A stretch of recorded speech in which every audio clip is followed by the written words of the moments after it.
Mine is not canceled. What's that? Wow, cool, Dwayne. I'm so jealous. You both got jury. I wonder if they do that by neighborhood. Yeah, my son got it. I bet you they do it by neighborhood. So you're confident that it's canceled? But have you Yours ever, is canceled. You hear it on Yeah, it's right recording? here. It's right here. have you ever actually had to do it? He's got jury duty on the same day. He has it 2 days from now. I have it tomorrow. Oh, wow. But yours was definitely Adam canceled. just had it too. Our whole street's getting it. I realized mine was in there twice the last Mine week. always seem to get canceled. I've had it twice and they both got canceled. Thankfully. Yeah, I served on a jury trial back in Colorado Springs in 1993. Okay, this does not need. Well, I've gotten 2 in Aspen and they've never Okay, are happened. you guys ready? You ready? I'm ready. Ready as I'll ever be. Tom, you ready? Okay. Hi, everybody. It is 4:01, and I will call the meeting to order. Angela, will you call the roll? Frisch. Here. Maralt. Here. Nickel. Here. Romero. Here. Zenit. Here. I just would like to remind everybody that we are videotaping our meeting, and we now have it linked on our website, so you can go back and watch exciting board meeting videos from the beginning of the year, this calendar year. In case you're bored with Netflix. But that's nice. If someone can't make a meeting, they can always watch, so that's good. I'll take a motion now to adopt the agenda as presented. Second? All in favor? Aye. Frisch. Aye. Maralt. Aye. Nickel. Aye. Romero. Aye. Zenit. Aye. Okay, so we have some folks here for public comment, and I just wanted to sort of, we have changed our guidelines slightly, and mostly I just want to reiterate that because of the open meeting laws, we post our agendas in advance, and we just discuss as a board what's on our agenda. So we won't be able to discuss anything that's not on our agenda today. But what we want to do is if you're going to make a public comment, we want to make sure that Angela has your contact information, your name, and just a brief description of your topic, so that then we can get back to you about anything that you bring up, and whether it's going to be on a future agenda item or we just want to follow up and let you know what's going on. So that's something that we're going to try to work to do. So I just would ask that speakers limit their time to about 5 minutes, and try not to just repeat something that somebody else has said, but to add more to the conversation, and to not throw in any complaints or negative comments about students or district employees, or board members, really, for that matter. Most of us. Anyway, so Fire away. So yeah, so the first name I've got is Ellen. Are you here? Ellen? She's gonna be a few minutes late. Oh, is she? Okay, let's go on. Mary Courtney, do you want to go? Sure. Okay. Why not? I just wanted to comment regarding kind of Swift education, what's happening with it. And I, like many parents, are confused why, since Swift was mandated by the Colorado Department of Education to address the special education department, why they are also addressing the needs of the rest of the school, of the 90% population, and why they are basically suggesting changes for 90% of our population when really they were mandated to address the concerns of 10% of our school population. And so, and I think there are some definite merits to what they're doing. I think we're seeing a lot of progress in terms of discipline in the middle school. But to blindly just adhere to their suggestions without looking at the repercussions of simply saying, oh, this is good for the special education department, and therefore it will also maybe bring up other students as well, but not really addressing the needs of the other 90% of the population.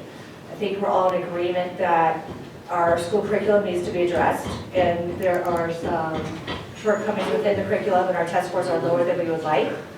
And whether we like it or not, test scores are our greatest predictor of future student and student success. And so addressing those test scores and how our kids are doing in the school is very, very important. But so far, there's little science, even though I've heard rumors to this, but there's little science that says if you bring everybody in one classroom in terms of inclusion, that everybody benefits. And we all know that definitely the 10% of the population that is in need of attention, enrichment, or help will benefit, but your mid-achieving and your very high-achieving students don't tend to benefit. In fact, actually, they tend to stagnate and progress is halted. Parents I've spoken to, none of them are against inclusion. I think we're all for inclusion. There's a lot of merits to inclusion, but not necessarily for all subjects.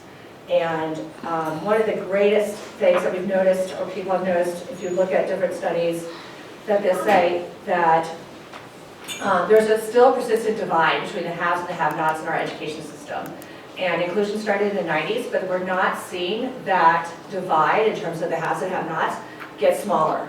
So even though we've adopted inclusion in a lot of districts around the country, we're not seeing the results that we want. And one of the theories out there is that we're not really addressing the teachers, the teacher effect. And I'm going to make some huge mad, but you know, teachers used to be a women-dominated career because there were little other career choices. Now women have a lot of different career choices and they're not paid adequately if they are teachers, right? So they choose different professions. So we're having kind of a vacancy where we're not having our wonderful teachers in the schools that we need, and maybe they're not as highly skilled and as highly educated as we would like them to be. So I think, you know, as we are interested in addressing the special education department, we also need to address the other 90% of our kids and what effect our teachers are having on those kids. And are we giving the best to the kids that we need? Are we looking at our teachers, what effect they have? Are we studying the advanced math and what effect they're having? And one of the ideas in terms of inclusion or not inclusion, most schools are doing inclusion, but they're still doing pull-outs for advanced math and things like that. And they do that because they recognize there's a definite need for the advanced math curriculum. And, oh, now I forgot what I was going to say, because I've got kids coming in and out. What's going on? So, it's just, but they are addressing the teacher effect, and they're increasing special education teachers in the school because of the inclusion. So that's the other thing that I think we really, really need to look at. And there's different ways. If our advanced math population is decreasing, well then maybe we need to change the way we define advanced math. We don't need to always just do test scores compared to the nation. Some school districts have changed that because they realize that's too narrowly focused. So they're looking at test scores within the school district. And they say, okay, so we're not going to say it's the 96th percentile versus the state or versus the country. It's 96th percentile versus within our district. So that kind of makes the playing field a little bit more level. It gets more kids into advanced math, and that way we're still providing the services to advanced math students that they need. And we have smaller class sizes for your mid-range student and students that are struggling. So I think there's different ways of approaching the needs of these kids, whether they need enrichment or special education, without just saying, you know what, we're getting rid of advanced math, we're getting rid of robotics, we're getting rid of air dogs, we're getting rid of coding, because we need to streamline things, we need to make our schedule more simple. I think we can do this with addressing more needs by redefining what is enrichment. How do we define it? How do we get more kids included? How do we meet the needs? What do our teachers need to do, et cetera, et cetera. That's it. And I've got some articles that I'll pass out. It's about Montgomery County schools. They had very, very low test scores, and they were having difficulty figuring out how to address the needs of advanced math students and their special education department. Kind of in a very similar situation to us.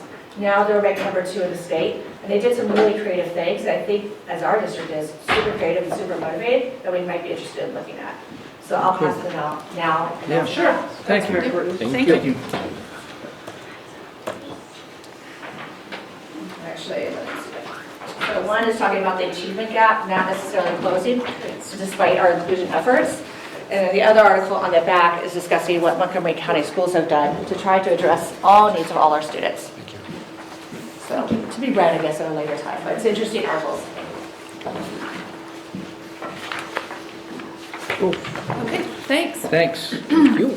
All right, so just going down my list here. Chris? You ready? Sure. All right, great. So the SWIFT team from the middle school is here at public comment precisely because we'd like to advocate for the work that we have been doing over the past year. And I think, it's germane to what Mary Gordon was just saying, so maybe this information will give you a little bit better idea about what we're doing. But we want to be clear that this work is precisely for all of our students.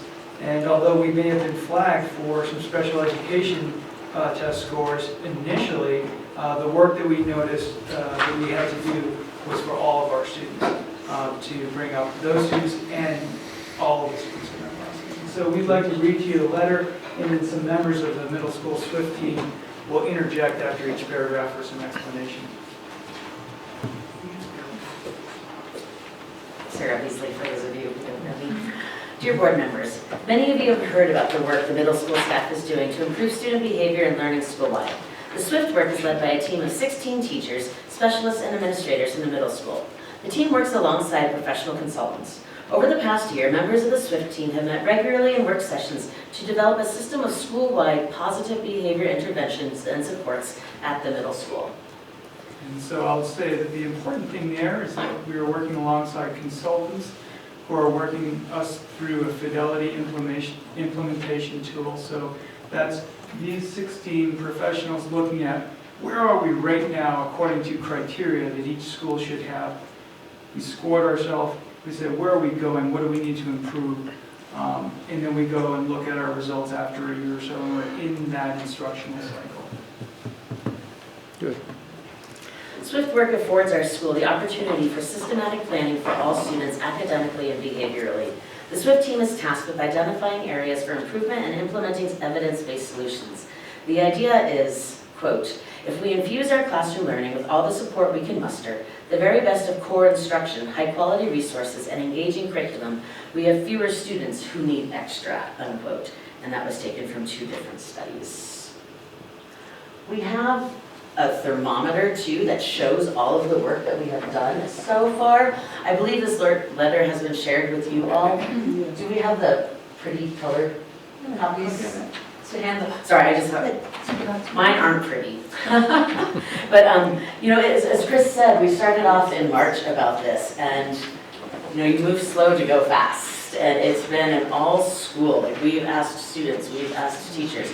Everyone's been involved in this process of really helping us to establish what these positive behaviors look like in all areas of the school and what we can do to support kids to get them there so that the academics can come along with that. And that thermometer then is the gauge that we have for that information.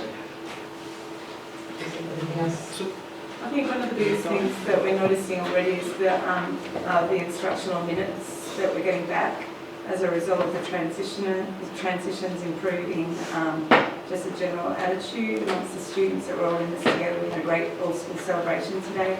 Instructional minutes for teachers are really important to us. We can use that time in the classroom. We can flip things, extend things for those kids that need extra in the classroom. And so that, to me, as a teacher, is vital. So the behavioural thing, the shift that we're noticing is already impacting our schools. Do I have to stand at the podium? No. I just wanted to Okay, no, so stop. I don't stand at a podium in my classroom, so this is feel like an official. orator. So we already went into this a little bit, but to continue the letter, teachers and students collaboratively developed a list of observable behaviors that contribute to a positive school climate, and videos were then created to teach behavioral expectations. And in case anyone's worried about your teachers becoming actors, I don't think that's going to be an issue. The entire school body is now aware of agreed upon expectations, which was not the case at the beginning of the school year. The video below is one example of the many behavioral videos we use to teach our students expected school behaviors. As you know, the improved behavior translates into additional instructional minutes, and this change is already being observed by staff. One thing on that, just having common language is something that we're looking for some of that consistency. So if we have new teachers coming in, or guest teachers, or substitute who are coming in, we're able to have that consistency for expectations in the classroom. It's not, you know, as individualized. And again, that just helps when maybe the teacher's not in the classroom or somebody new comes into our building. We're creating that standard for everyone, which again will lead to better academic outcomes. The SWIFT team is now turning its focus to academics. Over the past week, they identified areas needing improvement on the state reading standards based on standardized testing and will be identifying strategies for all teachers to teach between now and the April CMAS testing. And again, in the letter, there's an example, but I can speak for sure in 7th grade, when we went through our 34 standards, we pinpointed the top 5 that we thought needed working on. And one of them was taking non-fictional writing and summarizing it, which falls on me as a math teacher. And so we looked at different definitions of slope today, and the kids had to write down on their sticky note what it meant to them, and then we did a group sharing activity around that. So just really actionable items that, I mean, as a SWIFT team member, I spent a lot of time looking at this, but as a teacher, that was a 5-minute, oh, great, here's an opportunity to use this right now. Anyone else? Okay. Given the link between an orderly, predictable school environment and increased instructional time, we hope that you will support these efforts to improve Aspen Middle School for all students. Most noteworthy is the fact that these structured school improvement efforts involve 16 staff members from our school, thus making them attrition-proof and sustainable. We invite you to attend a question and answer session on March 16th at 3 p.m. That's when the middle school team is next meeting with the SWIFT consultants. And we would love to invite the board to that. Meeting that day. And this is just Is that a board meeting? This golden opportunity to examine our organization, and also if this was a strategic planning stuff that's being done at the district level as well. There are a couple of points that I'd really like to make with SWIFT. One of them is we went through a process, Chris alluded to it earlier, with the PIT and P assessments, which is basically data gathering in terms of the culture and climate in our school. And what came out as the big area of growth for us was to work on our behavior first and work on academics second. So that became the priority for us. And in doing so, you'll see at the elementary school, for example, their big priority came out as academics first. So we focused on our behavior so that we can gain back those instructional minutes and that way always. As we transition into academics, we begin to see more fidelity there as well, and that is work to come. The other piece of this is really it's about changing hearts and minds. For a long time, we've been in an environment, I believe, where a lot of these systems have not been in place. And so it takes a long time to kind of change hearts and minds around this. And it may seem like this should be something we can get done in 6 months. But when you think about institutional change over decades of different types of expectations, it takes a very, very long time to get everyone on board and to understand what we're trying to do and to believe and to own a lot of the work we're doing. So it also means that we don't just put a quick fix in and hope that it's going to finish and be done and it's going to be perfect. It means there's this inertial moment that happens for a long period of time and it becomes the new norm. And it takes a long time to make that happen. And I commend the team. This team has been amazing in terms of their leadership role and everything that they've been doing to support the work. They stand up and speak in front of everyone in our school, and they value the work. We all do. So I feel confident that what we're doing is the right way. And I believe they do too, all 16 of them. This is my 19th year in the district, and this is the most excited I've been about something moving forward and positively benefiting our school. Can I ask a question about the thermometer? Because it's filled all the way up. Does that mean you guys are done with behavior? I mean, just because I guess I don't understand what it's trying to show. So the bar is demonstrating kind of where we're at and where we're looking to go, but no, I mean, this is, the hope is that we can really have this being an ongoing process. So it shouldn't be the yellow or green bar, yeah, it shouldn't be blue all the way to the top. No, it's fine. What we've done to date is here, but we have, I mean, I guess that's one of the big things is that we feel like we've made a lot of progress, but we also feel like there's a lot of work to be done. We're looking, and again, because it is this system-wide, we're looking at system-wide changes, the implementation process, we've already made first steps, and we're revisiting those to see how we can make improvements during this year. And, it's a lot of time and dedication, but that time and dedication is allowing us to move through these changes with fidelity and make sure that we're systematically going through and taking the steps necessarily to be successful. So it's not just we're not trying to put the Band-Aid on, we're trying to look through what changes we can do that are long sustaining actions. So it's ongoing, we really want to be able to continue through the process. I think it's, hi, I'm Julie Friedman, I'm a special education teacher for middle school, but I want to say that I think while the special education department was flagged, it gave us this opportunity to look at the school as a whole and to look at the 90% of the students as well as the 10% of the special ed population. And I think that what we're doing is really going to benefit not only the special education community, but everyone, the general education students, the teachers, and all means all. We really believe that our special education students are gen ed students first. So. Great. Anyone else? Thank you. Thanks. Let's see, we have some more. Lori, did you want to say something? I'm Lori Anderson. I'm currently in the role of Special Education Coordinator. Last year I was a reading specialist at the middle school. So due to my change in role this year, I have the privilege of being involved in the SWIFT work at both the middle school and the elementary school. And I had an experience one day last week where it became very apparent to me that there was a stark misconception about what the work entailed. One of those opportunities, those experiences happened in front of you at the Superintendent Advisory Committee. There was a comment made about SWIFT, and it really made me realize that there was some real misconceptions about what the work is. I want to create an analogy that my 24-year-old nephew helped me with this weekend. He said that school is like an experience, and we want it to be like a 5-star meal. Think of a 5-star meal and all of the facets of it. It is the food itself, the presentation, the atmosphere in which we indulge, the service, the impression that it leaves us with. It's not a quick stop for an easy grab to get on our way. It's not fast food. The word SWIFT is somewhat, it doesn't do them justice. We've discussed that. It implies fast action. It's really the opposite. Strategic implementation takes time, reflection, recalibration, more time. SWIFT work is thoughtful and steady, and we believe it's the right work.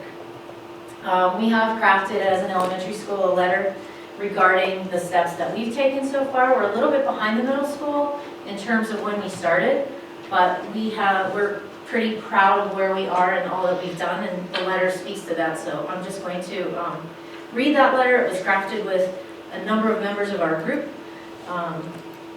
We know that you've heard about the work that both the middle and elementary school staff has been engaged in to improve our school systems.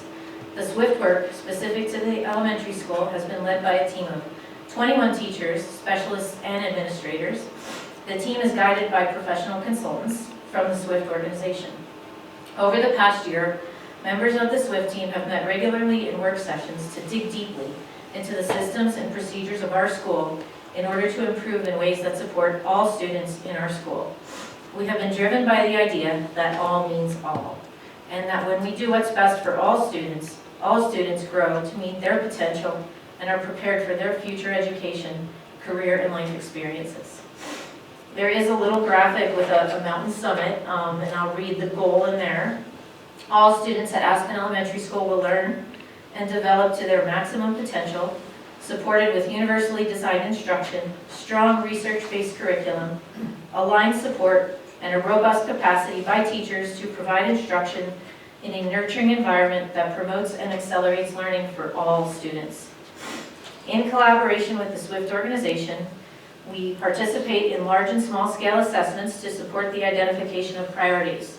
The 2 priorities that were initially identified in the work: number 1, to redesign an instructional schedule that will support increased academic focus and progress. Number 2, identify and implement literacy practices that will increase strong comprehensive reading instruction across grades at the elementary school. analyze relevant and specific data to identify action steps, plan action steps with intentionality regarding all aspects of implementation to support sustainable and measurable success, avoiding false starts. Elevate the problem-solving process to a systems level. Practice and establish collaborative approaches to increase our own efficacy, seeking solutions that are effective for students and efficient for staff. Cultivate high-level communication regarding all student outcomes. Develop the facilitation, implementation, and analytical skills to approach other areas of growth in a similar manner. A training initiative that launched in January is aligning nicely with the work of the SWIFT team. LETTERS, which stands for Language Essentials for Teachers of Reading and Spelling, has strong participation. 25 of the 39 total participants in the training include elementary school teachers, specialists, and administrators. Teachers are engaged in a blended online and face-to-face model to interact with long-standing research regarding the science of reading. This professional development is not a curriculum, but an investment in the knowledge base of our instructional staff. The teacher knowledge that is being developed will support focused decision-making within the identified priorities.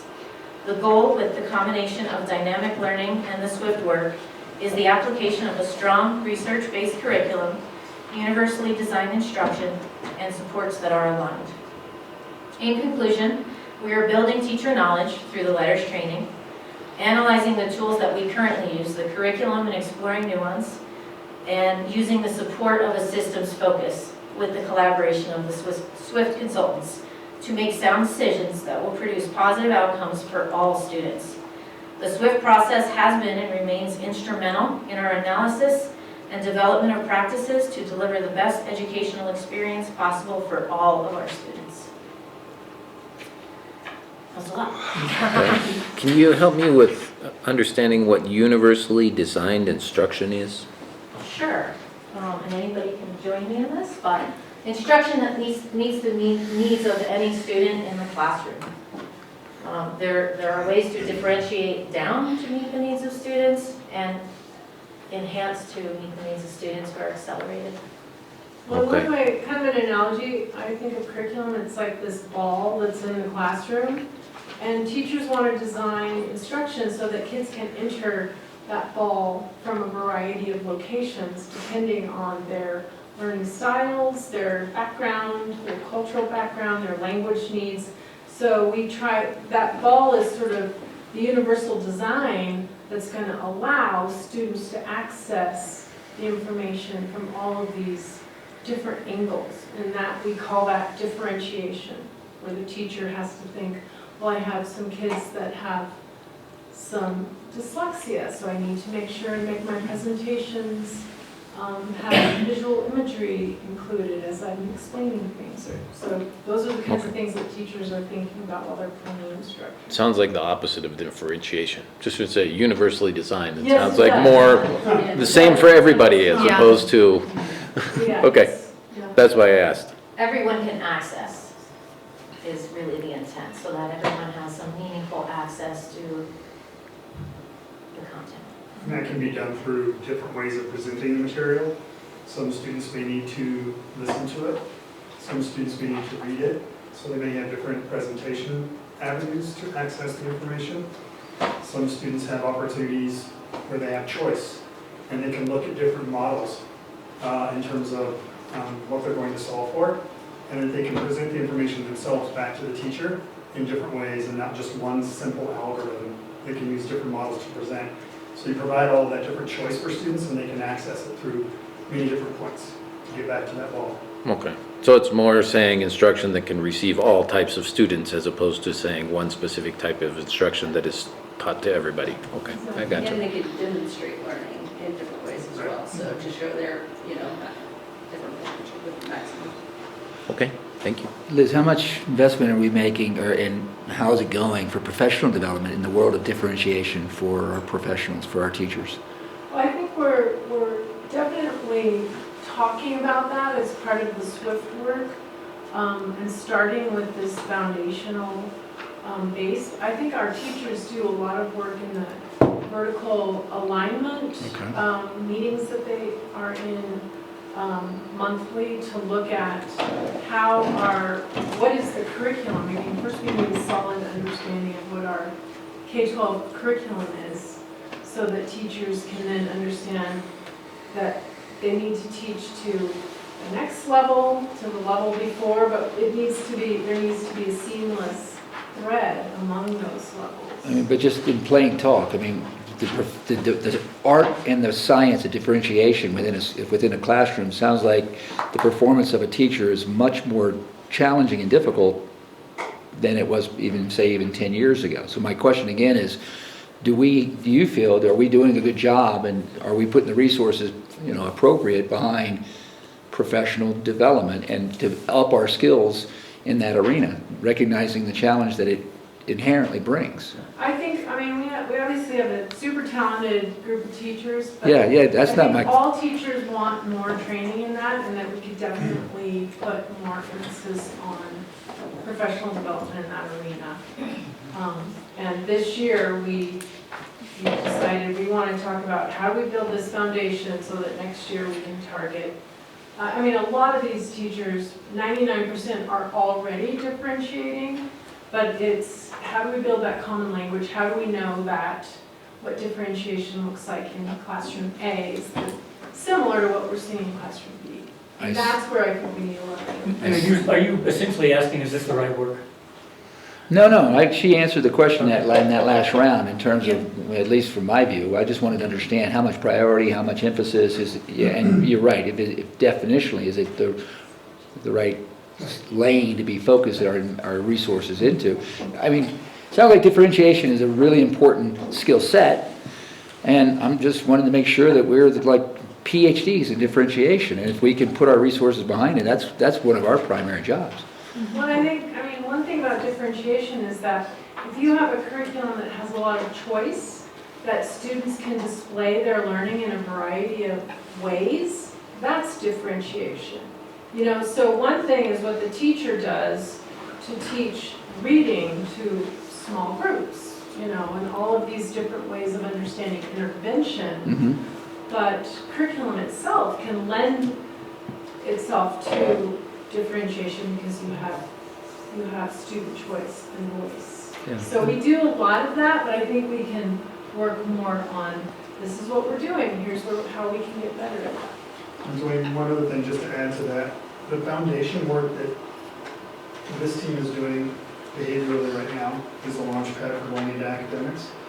But the work that has been done with Jenna, our curriculum director, that foundational work in terms of coherence and standards and the rigor that is around all of that yes, is vital to the success of both the SWIFT work as well as how do we even know what we need to do, right? And that's where the coherence comes in.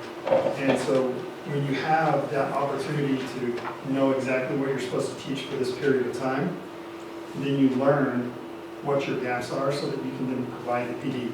Right now, if we just offered PD, it would sort of be nilly-willy. Just throwing It's it. not targeted. And so we really need to look at what our needs are, and it's where the needs analysis comes in. Next.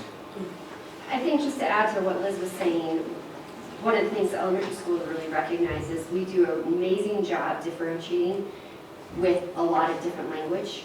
And so Lori bringing letters to, how many did you, 29 of us? 25 out of 30. 25 out of the 30. We will be able to differentiate with common language. So you have a kiddo that maybe sees 4 different teachers throughout the day. They're not going to have to learn how to do the silent E with me and the silent E with this person. Yeah. They're going to be able to have the common language along the way so that their learning and their cognitive load doesn't become too much for them, but there's a commonality amongst the way we're approaching and educating the kids. Yeah. So, Oh, sorry.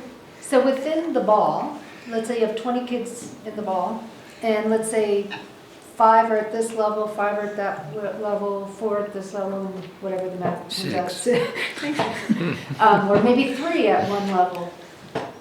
3 that can go quickly, and 5 that can't go quickly and need to go, and everybody else sort of in the middle.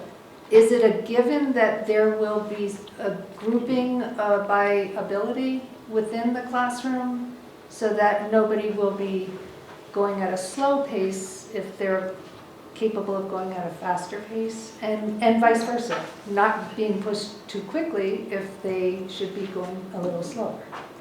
Yeah, I mean, I think teachers look at a variety of reasons to differentiate, whether it's pacing or background knowledge or language, that there's groupings based on a variety of needs throughout the day. So definitely, I mean, the beauty of differentiation is that you're figuring out what, based on data, what does that kid need in this content area, and how can we support that? And so I guess that they can reach the goal that they've set for themselves. as you all probably are aware, we're hearing a lot of concerns about what was discussed a few months ago about the elimination of higher math. And I'm trying to understand if higher math can occur in a classroom of all abilities, or higher reading or higher anything. Can it adequately occur in a classroom, Chris? I'm just like jumping in the bit here. Yeah. I want to tie in your question and Dwayne's question. So some of Yeah. your dollars went last year to PVC and the mid-school math. PVC gave us feedback in our classrooms on how to differentiate. Mid-school math gave us presentations of amazing differentiation. Our dollars. That's what I mean. Yeah. I love you. I love you. I So does love Pat. you. I love you. So within that context, now to your question, Susie, so you come up with problems for 7th grade math, and I've had the good fortune for 2 years of being in Sarah Beasley's class. And so I sit there and I look at a rich problem that comes from maybe some of these PD opportunities. And I look at the access points there. And if she has 4 or 5 students in there who can run all the way to Algebra 2 with that problem, then it can run all the way to Algebra 2 with that problem. But if she has 2 kids in there who really are still working on a 6th grade ratio on a 7th grade proportions problem, they have access to this problem too. And so that's the idea. I mean, it takes a lot to become a master differentiator. Sounds really hard to... But the idea is that we have rich curriculum and rich problems that in all of our content area are allowing everyone access, and that is the way to really get the kids to broaden. Instead of just memorizing how to solve a bunch of 2-step equations, because I'm in an advanced group and I can memorize really, really well. Instead of that, how about we take a real life problem and really apply this mathematics and really explore it and run with it, and that's the idea. When I went to the Joe Bowler session, there was agreement that there are some exceptions who just need to go faster and leave that classroom. I think there's like 2 or maybe 4 out of 120 that might score that high.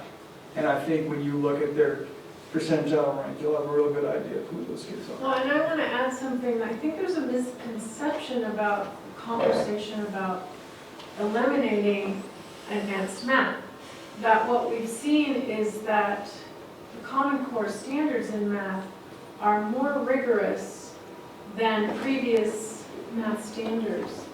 And as a result, we're working on elevating the rigor in all of our classes and finding that when kids are skipping the Common Core standards for a different level of math, they're not gaining the expertise and knowledge That serves them well later. conceptually that they need. And so we're not talking about eliminating, we're talking about elevating the rigor, making sure that students can access advanced levels of math through different pathways, but really serving the kids by focusing on the Common Core standards.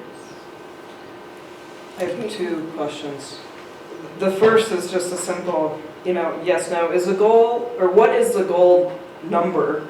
Are we still trying to get kids to do algebra in 8th grade with all this stuff? Is the first question.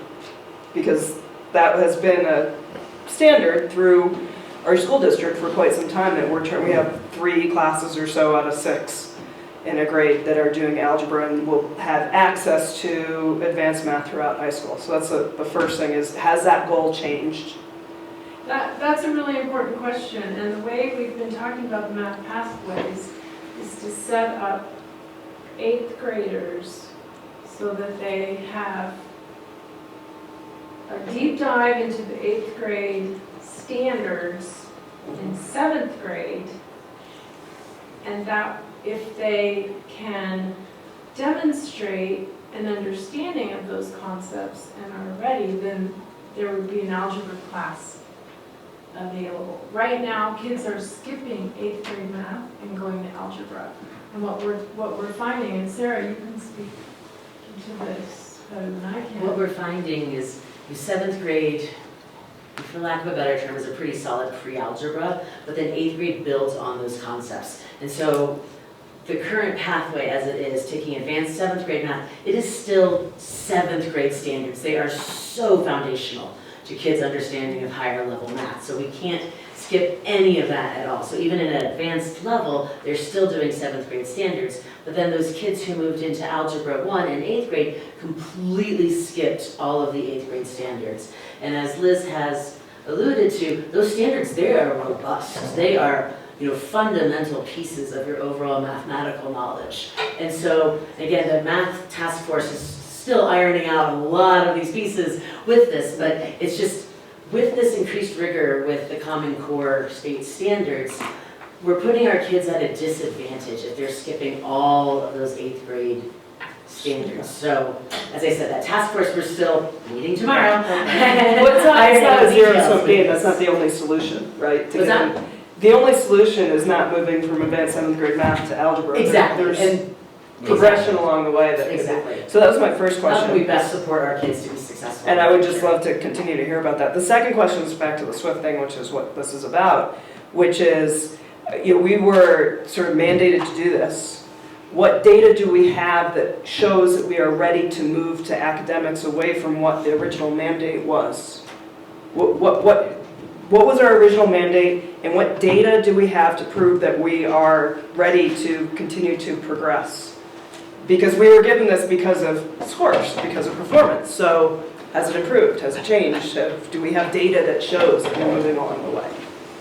So I think that the foundational, did you want to speak to that, Heather?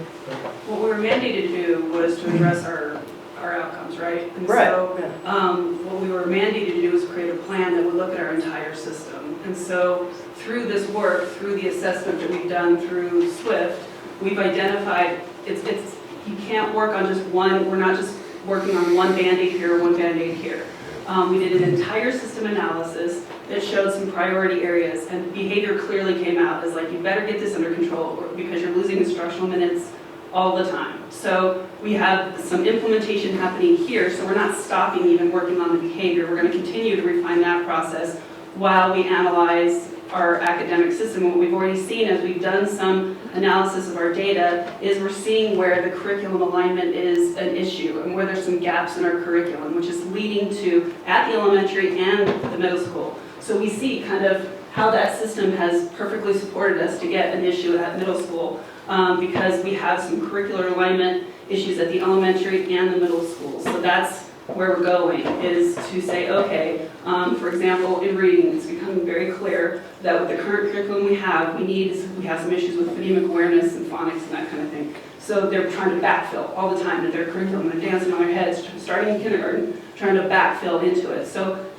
we've been using their current performance data to analyze our system so that we can get this in alignment and really propel forward with the kids. So is there a point where this mandate is evaluated against the metrics that got us to this point? Yeah, the state constantly is doing that, right? It'll be the CMAS. So it's the CMAS score. So we should see movement on the CMAS scores. So if we don't, then we won't know till we get those scores, is what you're saying? Yeah. There's no other way to... I would say next year. Yeah, I think it's gonna, yeah. We'll be giving CMAS in April, so the results will come out in the fall and Okay. But I think we also need to think of this as, sorry, Susie, but as a long term. Like, I don't think I'm sorry, but this is a long-term goal and a long-term process. And typically, as schools go into a turnaround status or some sort of where they get flagged like this, and Tom knows this better than I do, but when you're in a full turnaround status, you get somewhere in the neighborhood of 3 to 5 years to make the flip and make it happen. With ours being that it was more subgroup specific. It might be a little bit of a shorter time clock for us, but they do put us on the time clock. But they don't expect to see us go green in 1 year. They know that it takes time, the implementation piece takes a while to put in place, and then the results come later. So do we have goals related to this for turnaround? We do. So to give you a little background, it's a 3-year average they look at in achievement and growth for all populations in the building. The middle school was flagged for a 3-year window, which flagged specifically special ed for achievement and growth. Okay. Fast forward 1 full year, they made some slight improvement, but not enough to come off the flag. Okay. The flag is only recognized, this flag is only recognized at the federal level, it's not at the state level. So from the state side, we're not flagged in any way, shape, or form. It's only at the federal level to have a different cut score or threshold that they use. We'll get another round of assessments in April, at which point we'll have basically the 2nd year of implementation.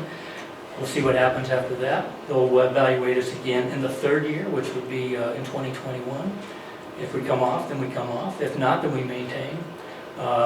There is no time frame for these flags, for subgroup flags. The presumption is that groups will address it and come off of it in a timely manner, typically 3 to 5 years. And some of the work that came directly out of last week was the team going, we have X amount of days until the state assessment. We know we've got some gaps in our curriculum, and the team went back and is working with the entire staff to say everybody's going to commit to X amount of minutes a day working and drilling into phonemic awareness so that we can move the needle in April for these kids. So they are coming away with pretty actionable steps. Just for the kids that were, just for the special For all ed? kids. No, they're going in on all kids. We want to move the needle for all kids. And so if we have a phonemic awareness gap or some sort of gap in our curriculum, it impacts everybody. It doesn't just impact kids with disabilities. So the kids who are accelerated could be even more accelerated if we can align our curriculum better and really hone in and get some targeted evidence-based instruction and amplify. Okay, and are we doing other tests to have an indication? I mean, I've heard a lot of great stuff that sounds like, yeah, of course, we'll do great, but you don't know till you get the test, right? Are there other metrics that we're using that are showing progress that aren't, this? Yeah, we triangulated, we kind of used all of our data. At the elementary school, we're using DIBELS, we're using STAR, we're looking at the state testing, and we can kind of see where is this all aligning to show us where these gaps are, and that's how we know that that's where the gaps are. Great. I wanted to just add that the investment at the elementary school is really specific, the investment in the teacher knowledge. We believe that if teachers know better, we do better. And so the curriculum, the learning curriculum that the teachers are engaged in is rigorous and high level. And therefore, that's going to create a group of people with a new lens on looking at curriculum. Not just Jenna and I from our lens, but the entire group with a new background and a more robust knowledge of what an elementary school reading curriculum should comprehensively contain. And so we're really, leaning into developing the teachers to a higher level with the intention that that will filter down to student progress. But it's not a curriculum, we're not there yet. We're building the teacher knowledge. Okay, thanks. I just have a simple question. Since it was a special education department that was flagged, I'm wondering what specifically is being done within the special education department to make changes to help it? Or is it all a broad-based change for the entire school? Or are we having time to focus within the exact department that's being flagged to make changes? You have to look at the whole system. Yes, the answer is yes. We're looking at our specific population of special ed students, but if we don't look at our whole system, it's going to be a short-term Band-Aid fix that's not going to have improved outcome for kids over time. Because special ed students are general ed students first, and we layer the special ed services on top of it. So if your foundation is broken, you won't be able to support the special needs that are layered on top of it. Yeah, and I would just say, for example, there may be special ed students in a general math class, so that's where you look at things like universal design that are providing access for those students, but without missing access for the rest of the students. It's again, that universal is looking at literally all the students. So by looking at all those elements, we can address the needs specifically of that department, but also raise the standard for everyone. And the special ed teachers collaborate with general ed teachers. When those students are in there, they may be very well physically in that room as well, perhaps co-teaching or designing lessons, supporting the differentiation. The special education services don't always occur. They often don't occur in their own isolated little silo. It is embedded within general education, and we really support one another in increasing the progress for all students, just with our collective thinking. Okay, I mean, as a special education teacher at middle school, I push into several classes to work with, not just the students on my caseload, but all the students. You know, if I see someone needing differentiation or support or whatnot, it's, you know, we're there to be supportive of everyone. Right. Can I just ask a quick question? Sure. I wanted to clarify. My understanding was that we were mandated to do SWIFT at the middle school, but it's voluntary at the elementary school. Is that correct? Okay. I didn't hear that mentioned here. As we started to kind of see the benefit of the work and kind of see some of our gaps, we were like, we better tackle the elementary, or we're just going to keep, and if we don't set up, again, that strong foundation, we're not going to see the outcomes we want to go. I would add too that this is part of a system analysis. Part of looking at systems is looking at the pipeline. And if you're going to try to create some collective efficacy across the systems, and we know that collective efficacy is the single largest thing that any of our staff can be working towards to support students with achievement and growth. And we really had to look at pre-K up. That makes sense. I'm Andrea, 5th grade. I didn't introduce myself before, so Andrea from 5th grade. Just a couple of examples of being able to extend children that have come out of the SWIFT process for me is when we looked at the data and we noticed in the 5th grade there's a couple of standards that were, when we weren't achieving at. And one of the activities that I've taken back is the compare and contrast activity, because that was a standard that is low.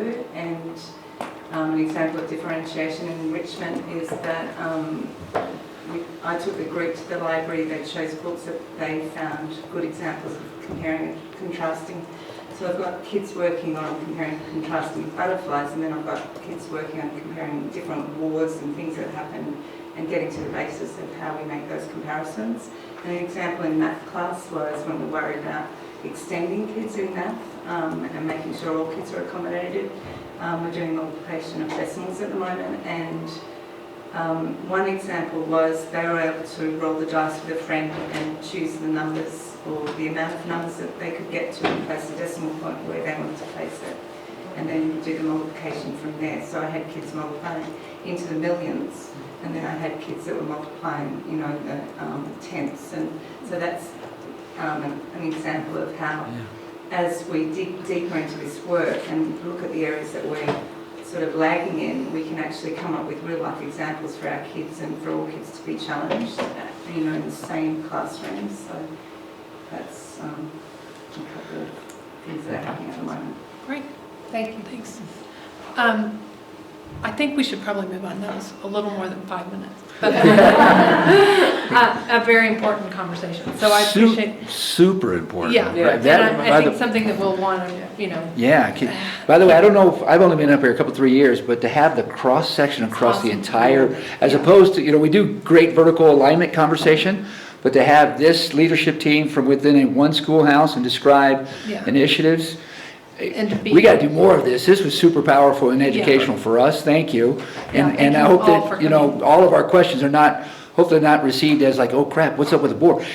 We're just trying to understand and really admire the collective work that you guys are demonstrating. This is great stuff. This is really where our kids benefit. So thank you so much. Seriously.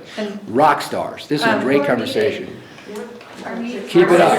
Keep it up, please. Okay. We have one more public comment. Is Ellen here? I am here. But oh, heck. My name is Ellen Dubay, and I have a 4th grader. Great. Are you fired up?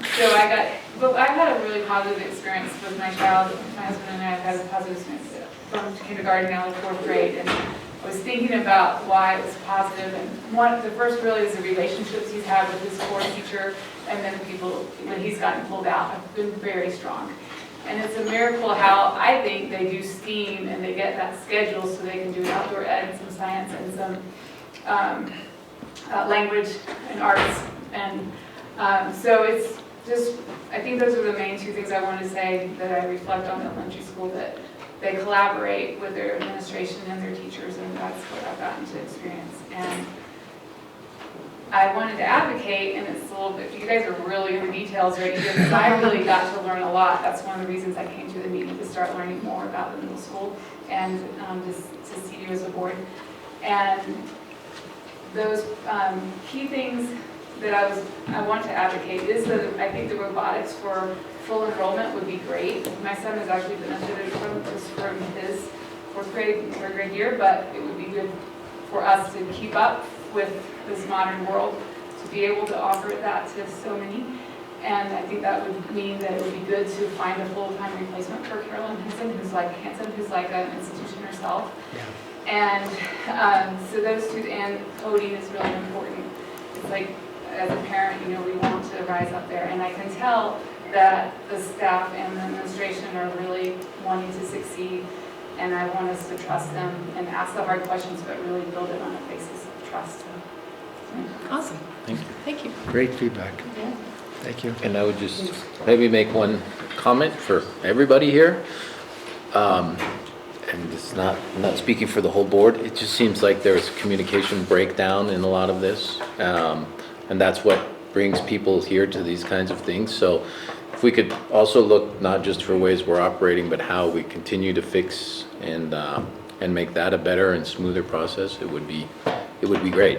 Because it seems like there's a lot of good things being said, and I've heard concerns from people in the community about this. And so it's just something that, why is that happening, that we need to reflect on as well, and figure out how we can be proactive on both sides about coming together. Having a conversation. Yeah, about having conversations, so everybody understands. There are tons of rumors out there about what's going to happen with middle school robotics. Yeah. And the parent community certainly has not been informed at all about what's going on and what the plan is, as well as for gifted and talented, which is where the program originally started in. So, you know, the question is, what does the G&T program look like, and what does robotics look like? Are they the same or not? I'm not saying what way it should be, but they're two different questions, and I think some of the questions that we get here are a result of not understanding where that's going. So it'd be great to hear from, not right now, but, you know, That's to hear. something we can. But give parents opportunity, and for you guys to explain in the same types of things, make sure that that's part. I'm not saying it's not, I'm just saying, for some reason we got to this point. So how can we improve those links? And that's just what I would challenge everybody to do on both sides. So commo. Yep. Yeah, commo. Just general commo. Back and forth awareness building trust and building connection. That's it. Thank you all so much. Thank you very much for coming. Everybody. Really appreciate you taking the time. Thanks, guys. Thank you for coming in. Thank you. Great feedback. Okay, Great work. we've got reports and comments. Administrators. We've had written comments, and if there's anything you want to highlight now. I just added one thing on the superintendent comment. Okay. We got the flyer out today, but just recognizing the robotics team and their work discussed. Yeah. So I put a little flyer in the comment box for you all. Oh, great. And Andrew's got that prepared. Did they get newspaper coverage for how well those teams performed? Was it who? It's going to be? And is there something, when is the date for Worlds, Tom? April. The date? The day for World? Yeah, when do they go to Worlds? It's April. I thought it was in the summer. I thought it was April. I thought it was sooner. I thought it was like March or April. I did too. I thought it's April. Yeah. It's in It would April. be great to do Houston some in kind April. of a recognition, certainly at the high school, for those Right. kids. And have like the Aspen Times there. Oh, sorry. Something, Maybe the Aspen Times, maybe Rick Carroll could write an article about He's that. not even listening. What? Cover the robotics team. State champions, right? Yeah, they're State- one of the they won- teams. they Yeah, won the Black the Force state team's going to Worlds. That's the news story. Yep. Well, No, they did that's- not win last they year. did not win last year, they No. were they got chosen. Oh, one of the teams got chosen to go Oh, I to see, Worlds yeah. by a lottery system, but they Oh, did yeah. not win, so. I think we should celebrate them in a very big way. Yes, that's awesome. Board members, do you have anything you'd like to just, Other than what was posted Highlight. up, right? Yeah. I got it in this afternoon. Good. It's better late than never. yep, Can I briefly mention that the DAC meeting last week was canceled for the snow day, so we're meeting this Friday, and there was some sense that we should move forward relatively quickly in order to get our work done by June, which is our goal, on the alumni survey and the specific curricular audits or consulting. So I wanted to mention that here, and on Friday, share with them that I think we want also to go forward quickly with the alumni survey, and we need to figure out how to make that happen. well, I can send you what we Did you? started with, I yeah, was so gonna ask you. I can do that. And Great, then- if you could send me that, Mhm. and I'll bring that to them. And then, I have some samples of audits of different companies that have been recommended for doing specific, like English reading, English language arts audit, math audit, science audit, but I know Tom probably could come up with some suggestions as well, if we wanted to just limit ourselves to certain subjects to start with, which is what we were discussing, would probably make more sense rather than do a full Yeah. And academic. I think we still need to hear back from the DAC on how they want to proceed as well. Well, from what I understand, they're being guided by us and we gotta kind of get moving. And so, I don't know if we could meet and get some suggestions to bring to them for the next step. Or will you be at the DAC? Will you be at the DAC this Friday? Okay, if you could be there, that would probably solve that. Great. Cool. And I can't be there on Tuesday, or Thursday, the 19th. I just wrote that in there, just so you know, at the advisory group meeting. Okay. Tomorrow. Yeah. Tomorrow. Okay. Thursday. It's Thursday. Tomorrow. I'll be there. Is tomorrow? 11:30. I can do that. Okay, so real quick, we'll just do a superintendent search update.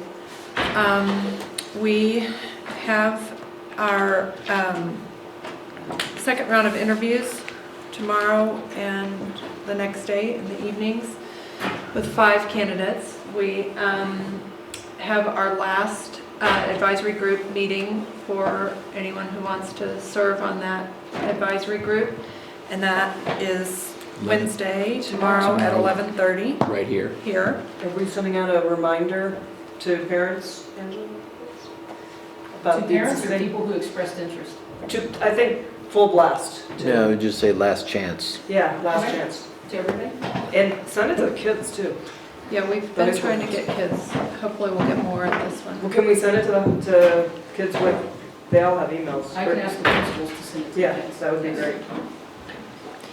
I brought that up to AEF. I believe there's going to be 3, maybe 4 from AEF that will be there tomorrow at the advisory group. And I would think the Aspen Community School, we're going to want some representation, obviously, from that stakeholder group as well. Michael is participating? Is he? Yeah, Michael was at the last meeting. Excellent, thank you. Among others. My lovely bride wants to be in there too, but I said, you better make 11:30 tomorrow. Make 11:30. There's also 3 middle school students who have signed up now. Great, good.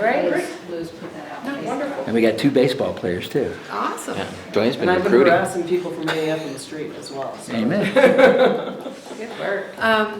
So then we need to firm up the finalist schedule, and I just posted it on that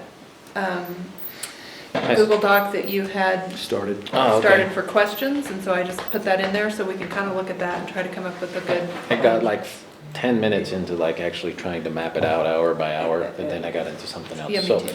So I put it there so that I could work on All it, right, and we I'll could go all back. kind of I'll do edit that and as see well. how it's gonna work best. And then we need to get that out there so that the advisory group knows when they would be. We don't need needing to meet. determine that before we figure out how many we're bringing now, right? Correct. Well, it's just each day. at this point, we've what it would blocked off look 3 like. days. Yeah, Okay. And we'll have to decide if it's 3 or 4 or 2. yeah. I think there was a question, Susan. Was there? No? Okay. No question? Okay. Okay, so I'm wondering if we should do our community school now. Yeah, y'all all ready? Yes. Yeah. Linda, do you mind? Are you okay with that? Are you getting preempted, Linda? I'm sorry. There's more of them than me. So come on up and sit with us and we'll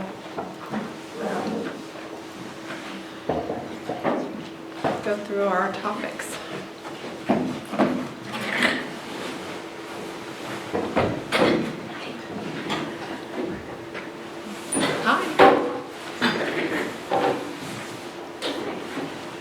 And so it'd be great if y'all could just introduce yourselves and just let us know your role. Sure, I'm Kristen Tuller. I have 2 kids at the Aspen Community School, and I've been on the board for, I'm not sure, like 7 or 8 years, I think. Yeah. Adrienne Bradley, I am the administrative assistant at the Compass office. I was also on the board for a long time, and I have a student at Aspen High School and a student at Aspen Community School. Hello, Michael. I'm Jackie Butler. I'm the Compass Board President, and I've been on the board for 6 years. And I have 2 students at Aspen Community School, a 7th grader and a 1st grader. Katie Erickson, I've been on the board for coming on a year now. 2 kids at Aspen Community School. One's kindergarten and one's 1. I'm Evan Zislis. I'm a board member. My daughter is in 4th grade at the Carbondale Community School. I'm Casey White. I'm the principal at Aspen Community School, and I'm an ACS graduate and a current student. Okay. So we have an agenda here, and first I kind of want to know how the hoedown went. Well, I'm still Was it good? Yeah. So you're probably tired now. But it was great. It's a it's a fundraiser. It's a fundraiser and it's a friend-raiser, and it's one of the only type of events that kind of ticks those categories off in the Upper Valley. And so we had 2-year-olds square dancing with 90-year-olds, and it was muddy and dusty and a heck of a lot of fun. Awesome. But going into it, we had about $47,000 was spent on our online auction, which runs in conjunction with it, which is a real testament to the support that we have from the greater community. Yeah. And then we also had about $40,000 in sponsorships from community businesses. So we went into the event at about $87,000 before anyone even walked in the door. So Yay. Again, I think that's a testament to the support that the community at large has for our school and for our teachers and for our programs. So yeah, that's great. It was good. Good. Dwayne, where were you on your birthday on the bowl? That's what I was promised. I was in the boat. Yeah, I apologize. Well, obviously, Margaret came out and helped in the morning, and I was Certainly skiing. did. She was a trooper. And I have my kind of corporate check here, so stop bothering me. It's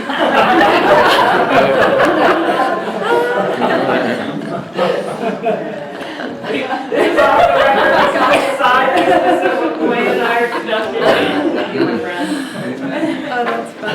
That's the corporate, the personal check will come this week as well. Okay. I'll take a check too. I'm sure you will, Katie. That is a rock star event.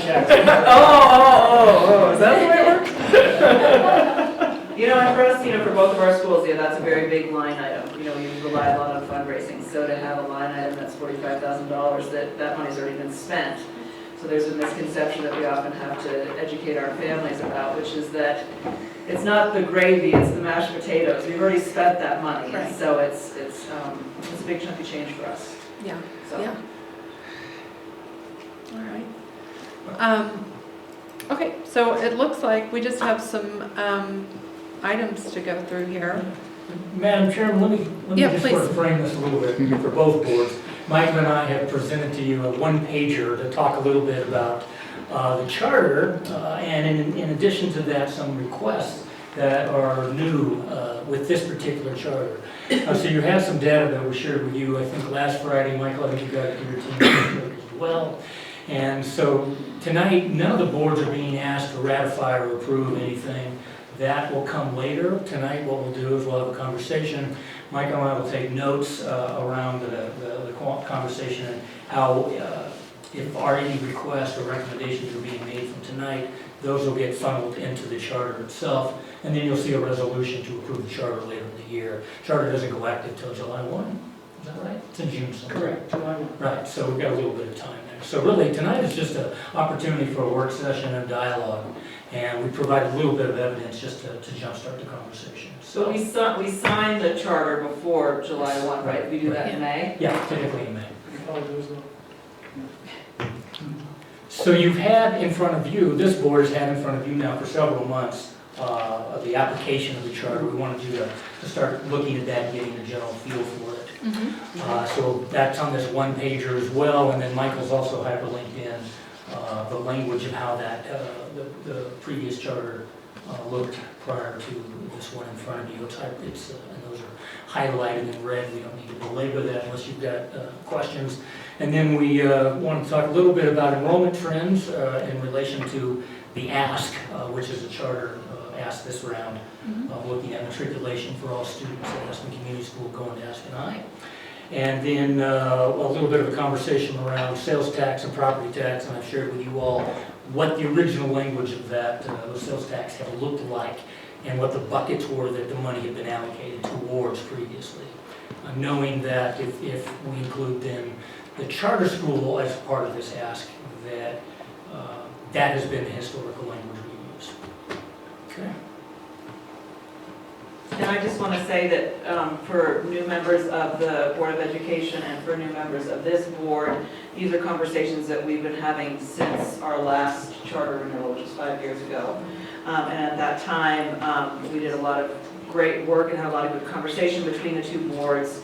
And I think the intent and the hope was that these conversations would continue and that we were trending in certain directions at the Aspen Community School, and those would be something that we would look at again once we came up for a renewal 5 years down the road. So that was under previous superintendent and previous board members on both sides. Yeah. And so not to belabor the point, but in rapid fire succession, the new material that is a deliverable from Aspen Community School and Compass is the draft contract with Redline, which we had said we would deliver last we met about this. There shouldn't be any surprises there. It simply puts specific language to our priorities that we discussed in our application for renewal. Okay. So we open it up to you all. Sure. One thing I'd like to request is to see the financial impact of this so that we can, if there are proposals in here about splitting the mill levy, and so we'll probably need to see what that does to our budget in the future, right? We can run that in our collective heads as we're talking through. It's roughly a 7% contribution, or if you will, participation. God bless you. So the reconciliation of that was really quite complicated this last audit that we went through. I need to spend some time to kind of do it off the top of my head, but there were... But it's roughly a 7 to 8%, as I recall. Wait, are we talking about the mill levies or the sales Yeah, tax? the contribution, yeah, they were... Well, just like this amount of money is going from here to here, just so that we have that number clear and that it's... Well, there's two easy. different things. The mill levy is actually on a student, isn't it, a per pupil? No, we're talking about, obviously, the mill levy at the state level, the State Finance Act, that flow is perfected, Right. and it's That's- wide. there's no change. It's Yeah, wide, that's there's no what I change. thought. We're, in the ask of participating in the APEF, Yeah, and that's what I meant. participating in the Snowmass real estate override, Okay. we can do the math in our head. It's like, Those aren't mill levies. right, The mill levy override piece of it too. but that's perfected, right? Yeah, they do. They already are sharing in that. Exactly. But that's by law. Yeah. By bingo. Yeah. Now. Right, and we had to get that kind of caught up, so to speak. Yeah. My numbers are a couple of years old, so they might be a little bit low, but snowmass property tax, I think, brings in about 500. Exactly, 500. 500. Yep. Per year, so if you took 7% of that Yeah, number. 35 grand. That would be the per pupil proportional Yep. take for Sure. ACS. Yep. 32 or 35. 35 can, all day long. And then the Aspen sales tax would be, depending on the numbers taken in each year, but a couple of years ago, it was about 180,000 would be the That's right. ACS number. That's right. So in other words, Okay. 2.5 to 2.6 of sales tax take, 7% of that is roughly 175 to 180 that would flow through. That's after we get, remember the county takes a little bit of a administrative, or the city itself, somebody takes a little The bit. city does. Okay. The city does, yeah. But that's Not- net Snowmass net. Village doesn't, that's a flat, there's a little There's administrative expense. 5,000 in the Yeah, Snowmass Village. But just so I'm clear, Dwayne, part of that has already been taken care of and was what was approved a year or two ago before he got on the board, and so the only part left is the snowmass part to be shared equally. And the Aspen sales tax. yeah. And the Aspen sales Both of tax. And the Aspen Yeah. sales tax. Yeah, okay. And I think that's what we, obviously, part of this conversation around the contract is to say, let's partner up in the next set of asks. Uh-huh. When we Aspen, go to the snowmass. voters, we Yep. say, Shoulder to this is shoulder, delivering all of us education, it's together. beneficial, blah, blah, blah. Boom. 100% agreement. Yeah. So I just think that that would be represented somehow in the, because if it's moving from here to here, Right. then we need to see those impacts and how that affects the other things. So Roughly that's, So if it were in place today, it'd be roughly about 200K. yep. Yeah. On both And of that's it. those, from both of those in revenue flows, in combination, about 200, maybe 205. Out of the But 20X how million much dollar of that projected sales tax revenue do we actually budget? Because we do not budget, We get conservative. we do a stay conservative number as well, so Yeah. this is something to, So that's what I was saying is, yeah.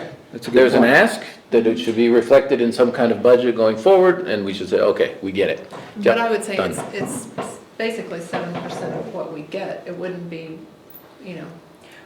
Oh, no, of course. So- No, but what I'm saying, when we're talking about it and looking at it, we have to keep in mind, there's no, Yeah. we don't know what the number is till after the number is what the Yeah, number is. agreed. So it's, That's right. And based on whatever correction we're gonna And I do. think this conversation Yep. too between our two boards is to talk about, yes, there's this kind of nuts and bolts nitty gritty of the actual numbers, but then there's also the larger conversation of us coming together to then support each other going forward with, with the re-upment, so. Yeah. Agreed. And that's the part that is, And in Yep. that light, I think the thing that has been, brought up before only is that, and it just involves educating people, but is they get nervous about out-of-district students. And so even if we're getting money from the state for out-of-district students, and then they become really essentially our student, that makes people nervous, like they feel like they're supporting people from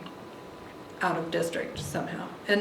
And so, and I guess sales tax is probably a little bit harder sell that way, except that it's really a win for us to get a student that the state will give us money for overall, I think. And then, if we share the sales tax money with those students, that's great too. And Snowmass Village as well, actually. Yeah, we definitely But that's need- just something that I think is important to Educate. educate the Educate, yeah, community have a about. communication Because plan. That's how we can it's- help It's together. not something that people understand really. we already have out-of-district students that are part of the district. that are- That's what she's Yeah. saying. Yeah, And exactly. they get It's- nervous about those too. They get nervous about their Yeah. one existing, not just new. Yeah. I'm sorry, this just took me a minute to pull this up just real quick. We were like at $150,000 mill levy money, current mill levy, override money that Sure. goes to the charter. And then $50,000 in AEF, the foundation, is over in there. And this was as of last year. I don't see anything on here related to the sales tax. Because we You haven't won't. done that. You won't. Yep. Yeah, you won't. Just wanted to double Not right now. check. Yep. Sorry, that took me a long time to No, sit around it's and not. find that. I was just asking for a future piece of But information. as we build the budget going into March and April, then we would want to add that. Yeah. piece. Yeah. Yeah. Indeed. And back to Katie's point, it's very accurate. We are conservative in what we model on the flows of the city sales tax for obvious reasons. So, difficult to predict. And so we typically take what the finance director in the city of Aspen's making as their conservative, and then we probably back off a few percentage points off of that to give ourselves more buffer so that there are no negative surprises. And I think what you were saying is, And APEF holds some back. and then as well. APEF does a further conservative, probably appropriate reserve type of funding to smooth out the potential of those ebbs and flows in future years, if we saw less sales tax, for example, right? Or revenue, right? Okay. So, And there's definitely appetite at our school amongst our parent base and our community to support this initiative as far as going forward and going to the appropriate boards to push this through. So there's definitely appetite there. Yeah, that's good. We're small, but we're mighty. Absolutely. Another question. So then, I was looking through the red line of the contract. Is this stuff that's been agreed now, or is it still in conversation? No, we're in conversation. Okay. A lot of the comments are kind of above my pay grade in terms of changing words, legal terms and stuff like that. Where are we in that process of a legal review of suggested Once we changes? finish this conversation, if we need to make any changes in that, then it'll go to our attorneys. We'll take a look at it at that time. Okay, because I would just say for the purposes of discussion, I'm not I'm capable of. You don't love red lines? No, I'm good with red lines, but there's a lot of word changes. Yeah. And I don't want to get into a discussion about those unless I think the attorney should come back and tell us if there's any material impact on any of those word changes before we discuss those. And this also too is quite an antiquated document. I mean, I think that there was Yes. general consensus on both board sides to have this Wasn't very a clear. little bit of a deeper dive by both our boards and by attorneys to kind of modernize it a little bit. Is there a difference between the two H's, H documents? Goes A, B, C, D, E, F, G, H, H. The appendices? Yeah, in the appendices. And I didn't see any difference, but I didn't print them out and look at them side by side. I just wondered if there's some difference that we should be. Well, one says 2010 and one says 2020. Needs update. Where? I don't see Our a date. insurance document hasn't been updated yet. Okay. That was the only document that didn't make sense to me. Check that. It has been updated. My apologies. They're just It's budgeted in 2020. there. Yeah. It was just the Check. vendor of our general liability. Adrian did. Adrian, well done. So I guess my big overall question is, Changed insurance companies. from reading through this, there's really, other than the legalese stuff that could have some material impact that I'm not aware of, there's really only two issues to discuss, right? Is that correct? The sales tax and Sharing and the other- enrollment. And the enrollment. Yep. The other stuff, I think we need, instead of talking about some of those changes, I think we let the lawyers tell us if there's any material impact to any of those that we're not aware of, because, I think we should be talking about those two. Is that? Yeah. There was one other question I had, the 5% administrative fee, is that just something that's traditional in these types of contracts? Okay, and then it's just no specific services other than? 95% of per-pupil revenue is what rolls over. I'm not sure if we roll all 95, whether we've done 100, or we reserve the 5%. I think we reserve the 5 for their decision, but, could possibly happen at the state level when actual revenue comes in. Was that wasn't suggested to change though, correct? Was that a? No, it's not, but okay. it's in there, and I was wondering, is it just like a toll booth fee, or what is it? We're really? That's exactly right. Yeah, toll booth fee and 5% is the maximum, essentially. Okay. And that's set by the state, isn't it? Isn't that It is in state statute, but it isn't required to be 5%. 5%. It's a minimum. Is it No, minimum? Maximum. It's a maximum. You can eliminate it entirely. Right. Most districts are 5%, a few are 3%. Okay. So And that could be on the table too. But what, I'm Yeah, just I wondering, mean- what are the services that are really provided? I mean, All the financial services for collections and all that stuff, as well as legal, I would assume. There's some coverage of that overhead that the district has. Some of the stuff I have, Power Schools, we'll charge back for that. Transportation a little bit, REACT dollars, and back and forth. No, those are chargebacks. We're talking about the overall percentage holdback. yeah, I mean, Or I'm not basically, sure if what it's, you're What I'd want to know is just, do we have costs to administrate? I mean, I yes. don't know that. Yeah, there's definitely some. Yeah, there's some. But how much? Right.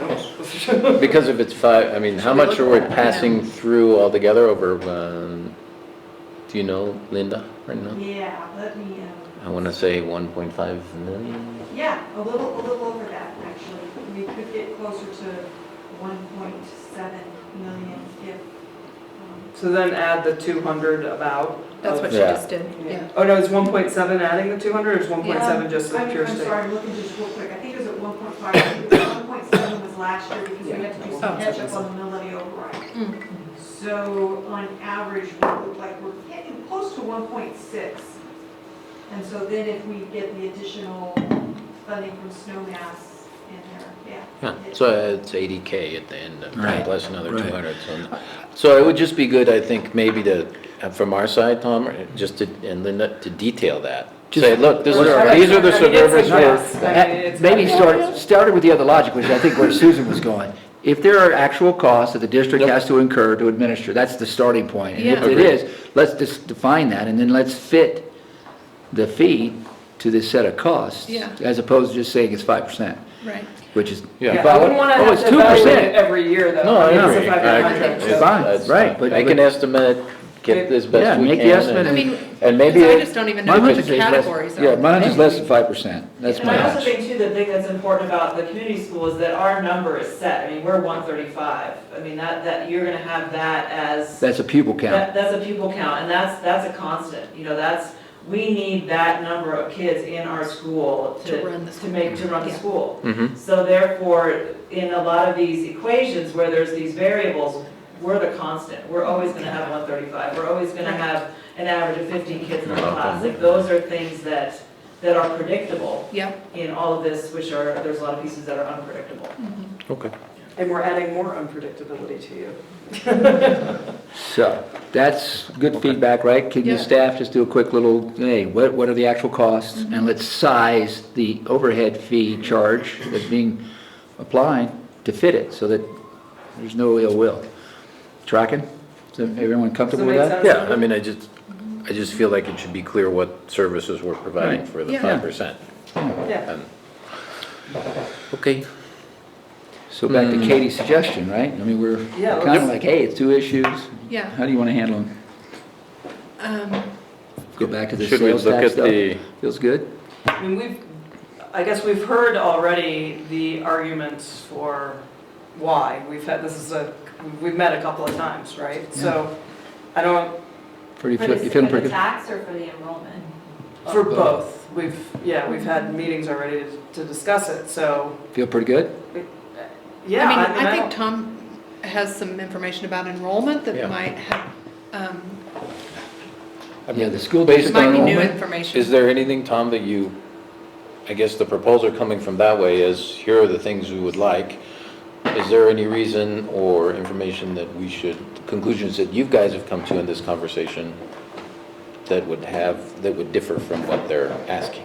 No, Michael and I have talked about this, and I've shared with him these numbers. I've shared it with you as well. We're looking at a declining enrollment, and last year we actually opened up an out-of-district enrollment practice, which at the time we also recognized that there was a need at the community school to provide opportunities for their kids to matriculate.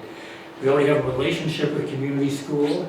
They are a group of kids that have kind of grown up in our system, as it were, and they're ready to be a part of our system. And from what I can tell, looking at these numbers, we would be remiss not to include them going forward. I only see, if I'm reading these right, I see the first year of 2021, there's a slight issue with just being over then, with it taking, if I'm adding it right, the 27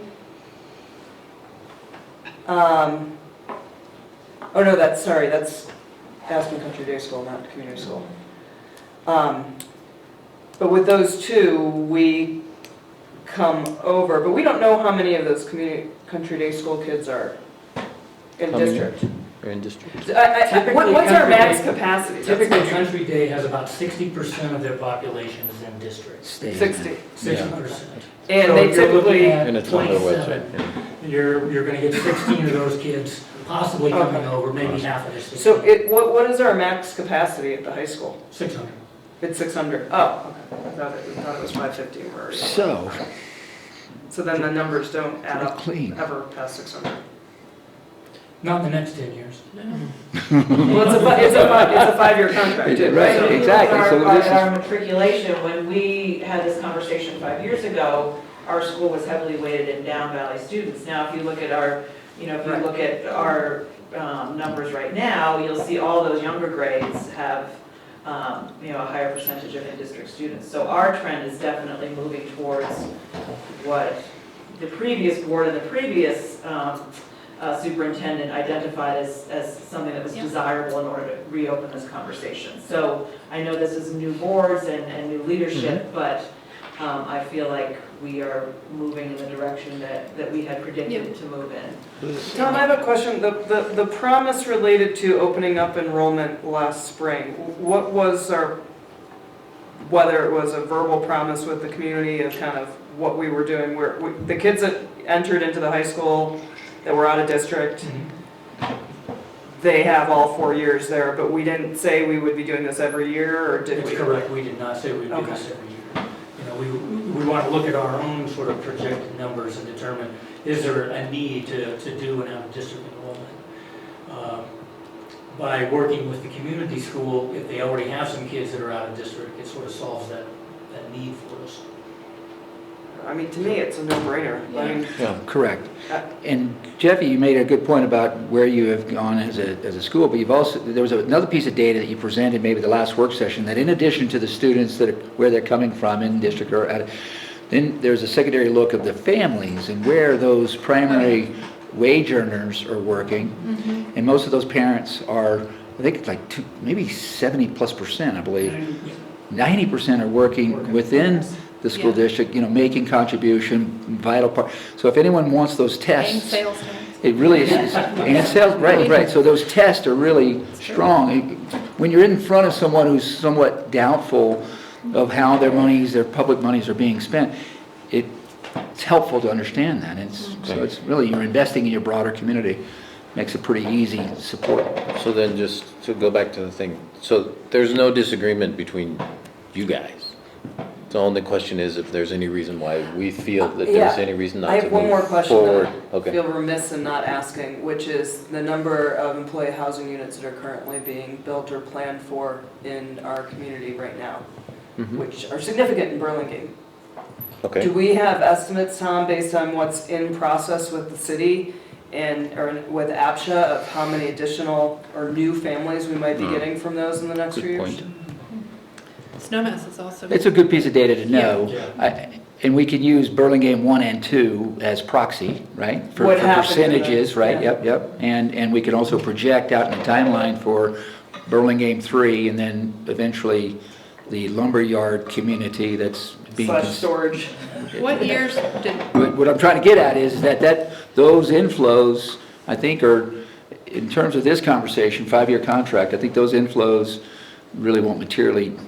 In the next 5 years. Unfortunately, won't change that downward trend that we're looking at, which is fairly material, and love community school to death, but the community school numbers still will not, mitigate that materially. We're still going to have a lot of, we'll have some vacancy. Are they all 5 years out though? Some of the Burlingame 3, some of that's in. I'm just guessing that, once they're totally built and online, it's going to be in that 3-4 year mark, and we're going to still, structurally, we're still going to be in decline. But in terms of numbers, it's like there's 3,300 housing units. I don't know how much all these are together that you're talking about. It's not 1,000, is it? No, but it's like over 100. It's significant. I mean, So that would be less than 5% of the actual base. That's right. That number getting much larger as well. Yeah. Did our I don't want to have that, it's a good thing to think about, I just don't want to get it in the way of a good decision right here with our I don't partners. want it to get in the way, but I think that we'd be remiss in not having that data And as that- we're considering Bingo. Yeah. capacity. Did Because our student population increase when Burlingame 1 and 2 were completed? I mean, it would be on here, wouldn't it? I mean, I don't, doesn't No, seem. this is older No, than this that. is 20. Well, I know, up to but, 20. but this has been a decline, it hasn't been an increase. It was So 1,000 I mean, years we can go ago. back and take I a would look guess at not. it. We didn't have a significant spike with Burlingame. Where we had the most recent significant spike was actually the beginning of the recession, Oh, yeah. 29 is when we had Yeah. a spike, which you'd think is counterintuitive. Yeah. But people are moving here. Well, you're unemployed. So, yeah, so what was happening is folks who People could moved live to their second anywhere home. would sell a house somewhere else so that they could afford to live at the house they had in Aspen. We saw a big growth Yeah, I remember that. increase, 50-plus students, I believe, at that time. Okay. I don't recall what the numbers were over Burlingame. The interesting thing in Pickton County overall, the last 2 years, though, is the growth rate for the county has been fairly flat, actually negative, or slightly negative the last 2 years. Even with the housing we have generated, which, contributes a whole different level of conversation. Yeah, So, it's counter trend to most of the state, by the way. yeah. It's counter to most of the state's trend. They'll start moving from Denver. Only if they have housing. So I think we're right. Are there any? Yeah, no, at the board? other than I think we need to include that kind of information in our, now, obviously it's complex because people are also retiring and staying in housing, so the population is changing. But I think as we progress, certainly next time, we ought to make sure that we're including that, especially if we're thinking and planning on doing more housing ourselves. Yeah. Well, but is the action then, the board, I don't know, moves that the parties continue to come work together to finalize the contract, and we'd like to see the following 2 additional pieces of information?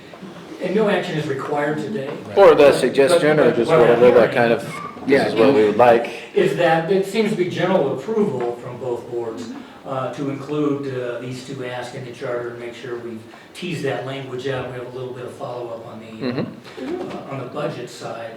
I guess one clarifying question I would have for both boards is when it comes to the sales tax and the property tax, we had specific language in our ask around 5 buckets that dealt with programs and track and retain and Professional I can't recall them off the top of my head.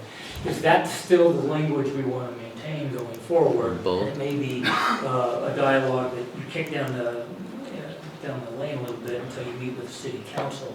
But I think it's important to hear from this group as well around that language and whether they're supportive of the language as it currently exists. It's programs, recruiting and training, technology, special ed, and professional development.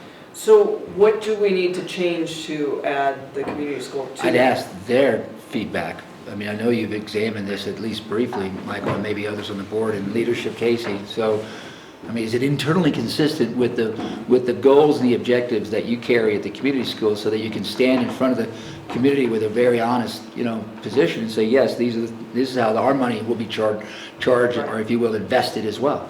And this is the language that we used with the initial sales tax ask, and we've just kept it that way. And I don't think we have to. We could go back to the voters with, 5 different categories, but I don't know that that's really makes any sense. Less change is good. Yeah. Right. You said Exactly. professional development, technology, Special education, program. recruiting and training. Recruiting and training. Yep, and programs. Programs, good. Seems to me like everything fits in here. I don't know that. Yeah. Pretty Yeah, and we straightforward. yeah, and there's some language Well, is there anything that explaining each, but I'm not even sure that was on doesn't the work ballot. for you on this, is the question? No. Is there anything that No. wouldn't be part of this funding for you guys? Then I don't, if it worked, why would we change Why words? that change would now? And then I correct our guess, questions? I have another question too, about whether we need to talk with town council in Snowmass Village and just ask them what they think about that.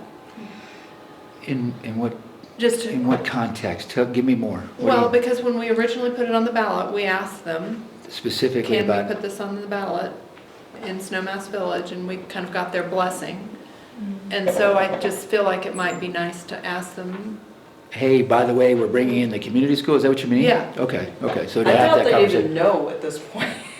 I No, mean, no. That's a good point. It's a good one. Yeah. But if I I were just gonna think it have would that, be- if we were to have that conversation, I would wanna have a partners Yeah. represented there as well, to Yeah. have a dialogue with that And there are council. lots of talking points around, where your parents work and, we should just make That's sure important, that's we're right. clear about all of those. And each student gets, funding from the state and it helps fill in our classes and, all of that. We could go, and even just during their public comment, I mean, if they're busy and whatnot, just to just make think that sure would be- we're getting out in front of it. And maybe Yep.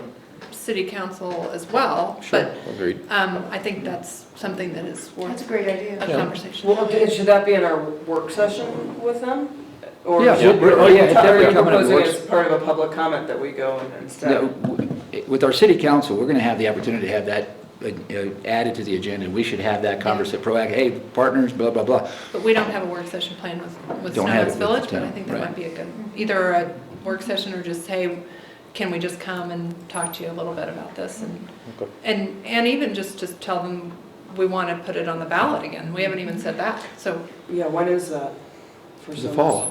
21st, or November. Well, No, it's not not November. later, I thought. It's the Well, same? neither of them expire this But fall. we've had conversations to Yeah. be proactive and to get after, so, clearly, it's not required for 2020. We would wait until 2021 for the term limit of both those. Oh, they do existing. actually expire at the same time. Yes, they're sunsetted in the year I thought- 2020. November Because when it started later, I 2021. thought We it want to wasn't- ask in the fall of 2020, if for nothing else, just to make sure we get that message out there, get it accomplished, and if for whatever reason, God forbid, we were not successful, we could go We have ask another again. chance Yeah, before it yeah. runs out. Yeah, so that's kind of a fallback protection zone. So I think both of those conversations would be a good idea. And we're, Oh, yeah. we're Yeah. able Shoulder to to bring people to both of those conversations. Yeah. And it's not just, hey, we're having a new participant on this tax flow. It's probably, to your earlier comment, and I think you guys were saying as well, it's more about just, reminding and building awareness that we have this partner, this educational Yeah. partner that's been in the district for years and years and years. And what it does for the serves district, it many expands students. choice. It expands this educational platform. In such a small rural community, look how rich our offerings are. Yeah. That we are blessed with all of that. So all these Right. different types of learners can choose their path and choose their lane. And this is dynamic. This is really phenomenal. So it's like, that's where you start, and you're sitting there together with the leadership, Yeah. and you get those council heads start nodding, and you give them evidence about, look, this is how it's benefiting the community, and the investment of the dollar, it translates to all of our kids. And then, just keep getting that head nodding, and, Well, and you get to I the mean, the yes. conversation is just about, the renewal in general, and then, Indeed. and But at a broader we level, have this these choice. great partners. Yeah. Rich Why choice. was it not included the first time around? Or am I opening a? I wasn't on the board. No. Because I was None of not us were on the board. Well, Snowmass Village was, and there is still a council member, I don't know if he feels the same way, but he was very adamant about not supporting out-of-district students, and that was a thing. But by definition, he was, because we had out-of-district students in the time he didn't buy that argument? He didn't understand that we get funding for. But I think you're right, Susan, I think it requires a good deal of education. Yeah, and awareness building. That's why, yeah, To bring people I know up that to because speed. he, There's a lot of misconceptions. Yep. Still in the community, Yeah. I Of course. feel like. yeah. So full transparency like that, Yes. we're only gonna win in that Yeah, situation. that's right. Yeah. Coming from a Snowmass taxpayer. I know. Well, and it was one of the pieces of information you provided to us because it's a concern, so. Well, I gonna guess be my only helpful. question is as we're presenting this to the community, yes, we did great last time in a certain set of circumstances. If we're changing the circumstances, not the language, but the circumstances, I think we might want to get some help to make sure that that's a minority opinion, not a Help majority in opinion. From a educating people. PR perspective to, because we're making an assumption Yeah. that that's a minority opinion right now by talking about it the way we're talking about it. We should Nina. probably, make sure. Some PR. I mean, I think it's an important conversation, and I don't know how many. Thanks, appreciate you coming on. No, we have no idea, right? Yeah. Yeah, so, Evan, right? Okay. Evan. yeah. Do we need? Anything else on this? Anything else that you all want to talk about, or? It's going pretty good, by the way. We think so anyway. Was there something else on this list? We got everything. Those were our major items. Okay. Well, we won't keep you if you. Stick around. No, you're cool. Don't you should be closing your computer and running out the door. Oh, well, times have changed. Got the sale. No, we Well- appreciate being at the table. I mean, this was our last time we had a pretty deep dive work session. We all were split up into groups. Tom, you facilitated, and we had big Stickers. posters up We on the did. wall. I felt this talking way at this time. Yeah, I felt this way at every this notes time. and the white elephant in the room, and I was nervous to, I kind of appreciated that organic approach to the work session between the two boards, and so I was a little bit nervous that this would be more of kind of a stand and deliver, we would just be, you know, sitting here like this, and I'm pleased to say that I felt like it was still a conversation, so. Yeah. Thank you, because that's how. We can get out flip charts if That's you how want. we roll on Mother Mesa, so it feels good Yeah. that we were able to have a conversation. Yeah, I like that. Well, and a lot of credit goes to these guys to be on the same page as well. Yeah. And there's a lot of groundwork that the board did previously, just like you're talking about. So I think that's why it's going smooth as well. So, Thank you. Thanks, Yeah. guys. Thank you Thank you guys. Yeah. Well done. You Great do a to great see job you. educating the kids. Yeah. That's what's important. Just wait till we ask them to plan our annual. Did Right. I say that wrong? That might be, Okay. I promise I'm gonna get out of your hair. I just thought of that question that you said you have a question earlier. yeah, well, you raised your hand and then you're, like, right back. It came to me when you were talking about emailing parents regarding the superintendent advisory board meeting. Yeah. And there's so much discussion from the school staff and teachers regarding differentiation tonight. And it was definitely great to hear their opinion. But what we're hearing from students and parents is quite different in terms of whether or not differentiation is actually working.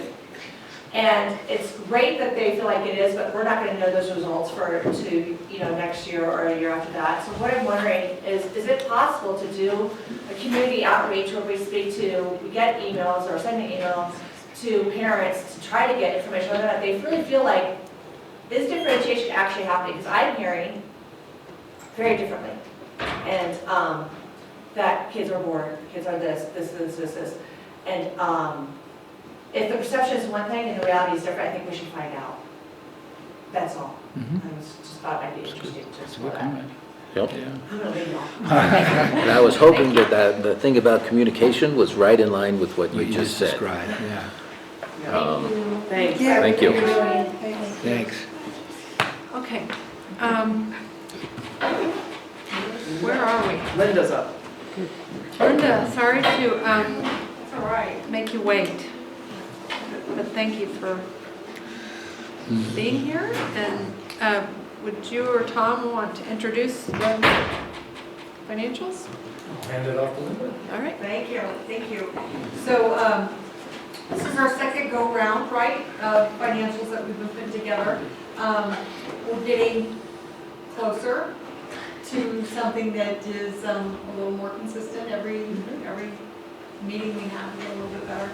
But the next phase of this is, I really think we need to start having an update monthly instead of quarterly, instead of doing that. So I'm going to put together the information I have for up through January for your,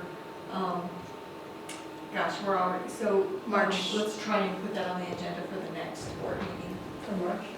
For March, yeah, and we'll do it through January. So we can just keep up on this and building, getting our momentum going, right? Well, we won't need as much time if we're looking more often, maybe. That's correct.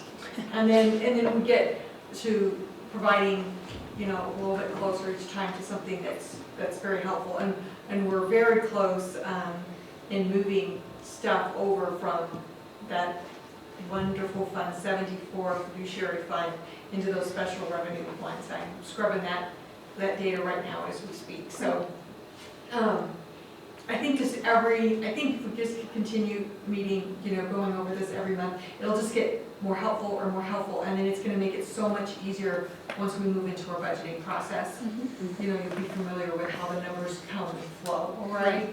So, So if I may, yeah. so on your point, then that would suggest and require an annual budget that you would then cast out on a monthly basis. So you would have to project our consumptions of costs as well as our revenue inflows and be able to conduct variance analyses at a monthly frequency against the monthly consumption and the monthly income, as opposed to what I think I'm seeing here.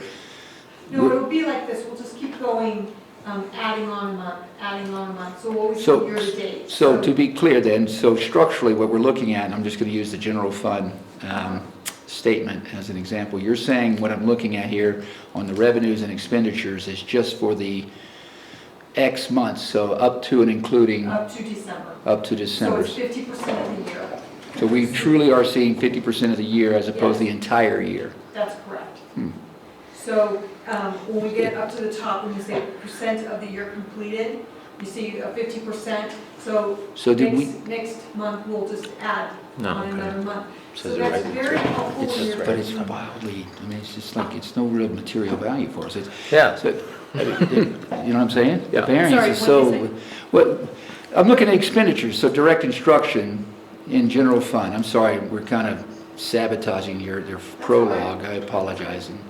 But it's basically up a certain, I don't see how much more it is. It's $320,000 net additional.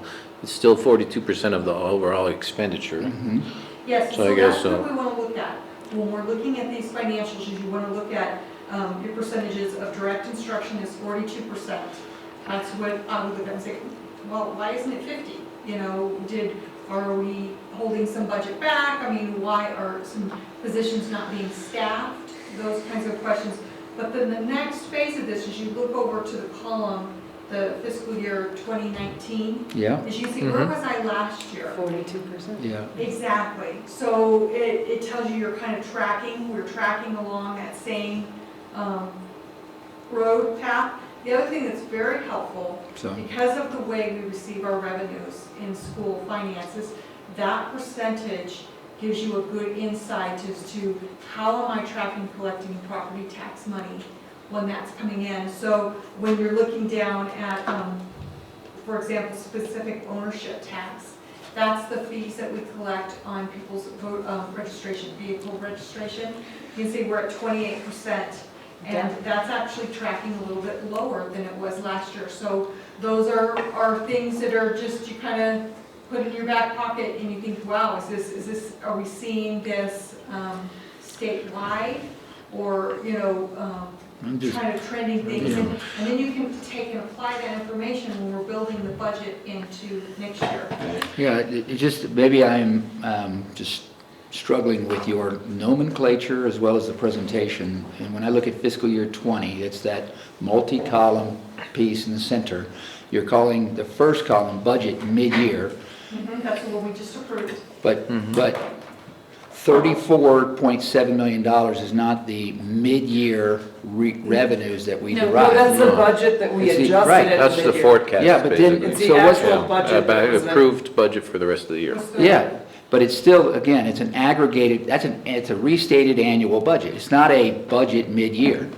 No. It's not a portion of the year, it's the entire year's budget right there. Right there, and then we look at, so to take the next column and just say, okay, the actuals through December of 19 or for December of 19? Through, thank you. And so then you compare that. So some labeling changes. Well, yeah, but still, it's not that valuable in my humble view to be able to measure where we are, all the way through I'd like to know if you're going to do monthly statements, then why don't we have, a real monthly variance analysis. Like how much are we spending in September, how much are we spending in October? But maybe we should, right? I would say we're going to have to probably go through I know, a year. you got a bunch of financial people. I don't want a monthly statement, just so that it's clear. I don't want a monthly statement. You don't want School No, finance, what? It kind of works. maybe we could have a discussion, maybe like, what do we want? What do we Because want? I don't want a monthly, I mean, I think that's Linda's job to analyze every variance and She to come doesn't- to us and but say, I'd look, like some metrics. as there well, are some problems here, and, or, you know, watch out for this, or these are the things I need you to know as a board. But I don't want to analyze $40,000 variances. No, but I do There are think some so. key things. All right, Linda, get us back on track. What's really important though is we have not had financial information for a very long time. That's correct. And So it that's is what's going to be important. very, very difficult to build a budget if we don't become familiar with how we're spending our money. Sure. Agreed. So that's what's so important with this type of format, that you can see how you're tracking through the year on spending. 'Cause Okay. I can tell you with certain items in here, like instruction, Yes. to me, it looks like we have some positions that maybe haven't been filled, or somebody's left, or maybe some textbooks that people are kind of out there in the Okay. future that haven't spent their money yet. You know, there's But just some. just a question, is that day-to-day information from the strategic board perspective Valuable. really what we should look at? I don't care about timing variances. I do care about material permanent variances. Yeah. I think that we are not. And over a certain able threshold. to- Yeah, absolutely. To work and build a budget together, if you guys, if you don't know about these things moving totally. forward. Well, So I'm trying I to just give you some more information, because you just had nothing. for so Completely long. agree with that. I think it would be much more helpful for me to understand strategically, how do we need to change the spending mix so that we can get more money to teachers' salaries, teachers' development, Yep. improved curriculum, career-aligned curriculum, all these types of things. And if we are being really efficient in the things that are not strategic, and I'll just throw out one thing I think is not that strategic, is the bus system. Yeah. Are we being like brutally efficient in that and making sure we're dedicating as much possible resources to the best teacher in the classroom, the best teacher development in the classroom? So those are things that are like important for me to be able to learn from the financial statements. And then I think from a board perspective, the kind of day-to-day really nuts and bolts, if we hired teachers in the right phasing and that kind of thing, I don't know that So adds a that's- lot of value to our discussion. Two different conversations, I think, about the financials. Like, right now, Linda is presenting, this is what has happened Yep. today. Agreed. When we do a budget, those types of things are gonna be really important, and what you need to do, I think, is go through and kind of list those out. Like, this is the information that I'm gonna need that will help me to work with Linda to prepare the budget. And if there's information about, you know, how we get more money to teachers, or just specific information, then she can have time to prepare that, and then we can have a whole different conversation that's Right. based, that's, you know, how can we pay our teachers more, or whatever the conversation. No, but I mean, the question started at is kind of, or the thing started at like, we need to be reviewing this type of information more frequently. Kind of was the premise of the prologue. Yeah. I completely agree that this type of information needs to be rigorously tracked and analyzed and down to the last dollar. But I would say, unless there's something that you feel is material that we need to know, and this is my opinion, Jonathan Nicklin, don't want to speak for everybody else, then I would just like to have it posted and say, that's great. There was nothing really material there. These are the strategic priorities are getting funded, and we're moving in the right direction. And I would much rather talk about academic performance and things along those lines. So you're saying get the information every month, review it once a quarter?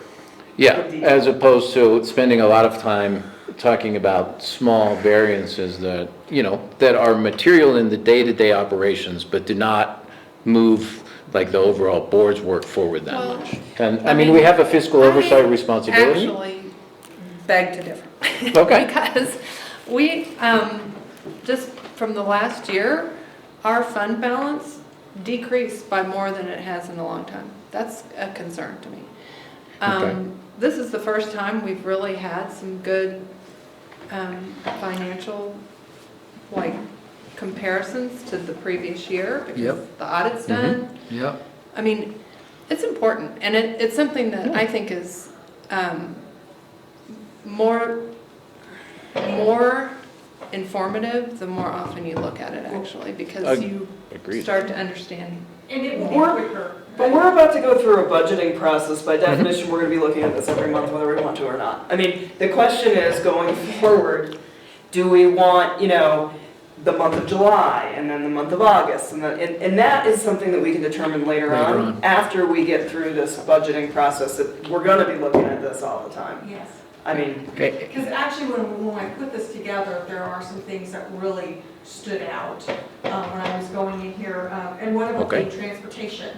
Let's go to those. On here, it's like, wow, what is going on? Yeah, So, what- dive in, we look at that, and we find out that, Yo, hey, we have some people that we're charging that are doing facilities type work, but we're charging them in as a substitute bus driver. Yeah. So we need to fix those. Let's Sure. fix those payroll That's costs and cleanups. things and have that come. I mean, the dollars are spent, it's just the bucket it needs to Cleanup. go in. And then we also are not charging back for some of the transportation field trips that the students are using. So that expense moves out of transportation and into instructional. Yeah. Where we see we have Some shortfall. some extra money in Yeah, there. right. Yeah. The other thing, I'm looking at utilities, and it looks like maybe all that work that was happening in, to be more efficient, is doing pretty well. It's working. Hey, we don't want to spend that money, but Yeah. that's a nice trend to have. The other thing, central services, Or there's see some that's a little over, and so you get into looking into that, and that's where our insurance is hit, and a lot of that is paid up Timing, front. so it's a timing variance. Exactly, so Right. you can look across Sure. and say, that's how it was last year. Some of that, Revenue, though, is the resources in, that is something that you really have to track on a monthly basis and look how it's coming compared to last year. Because there are a lot of unknowns. Sure. In vehicle registrations being That's- one of them, and yeah. also sales tax revenue, how those things are coming in. So I wanted to show, so that's the first page on there, that's Sure. by program. Then the next page tells us, and its object is what it's called, and that's the true natural account.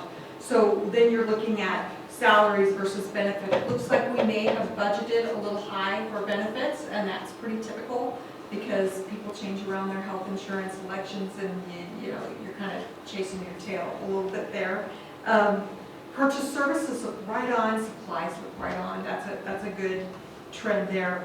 Capital purchases, those are a hard thing to budget for with inside here because we try and do most of our capital purchases on cap reserve. Yeah. So, but some things are gonna come along and be put into there. That looks like it's trending in a nice positive direction, a good direction there. When we get into food service, so the next page that we're on there on food service, there have been some slow postings of our cash. It's getting into the bank, but it's not getting into iVisions, and some of that is because we've had some problems with our online system eFunds, and we're working on that. It hit on the management letter too. We're working forward on that. But I see expenses tracking in the right direction, so that looks good. so that 15% revenue number is all timing? It's just 2 months of data that's been posted. Oh, boy, okay. Yeah. It's just the So- poke, the money's in the jar, but you're saying the Yes. report's being, it didn't tie in quickly enough in for this report. Boy, they're pretty quick about charging you the fee for paying your school lunch fees online. That They don't happy have about. two months to post that. Don't want to get too much in the weeds on this a little bit, but Yeah. we had a personnel change over in there, and this person tried to get as much posted as she could, but she was having problems getting the data out of eFunds. We're working on some solutions for that. Employee housing loan program, that's really sitting there trending. Nobody has applied for a loan on that, so that would show there. Cap reserve, we've done some real account updates and changes on there, so it's a little hard to trend this across, but it is something that we do, to look at and see that we've got district-wide grounds and maintenance. That's that's tracking really high, because I think that some of that probably needs to be into the high school, middle, and elementary.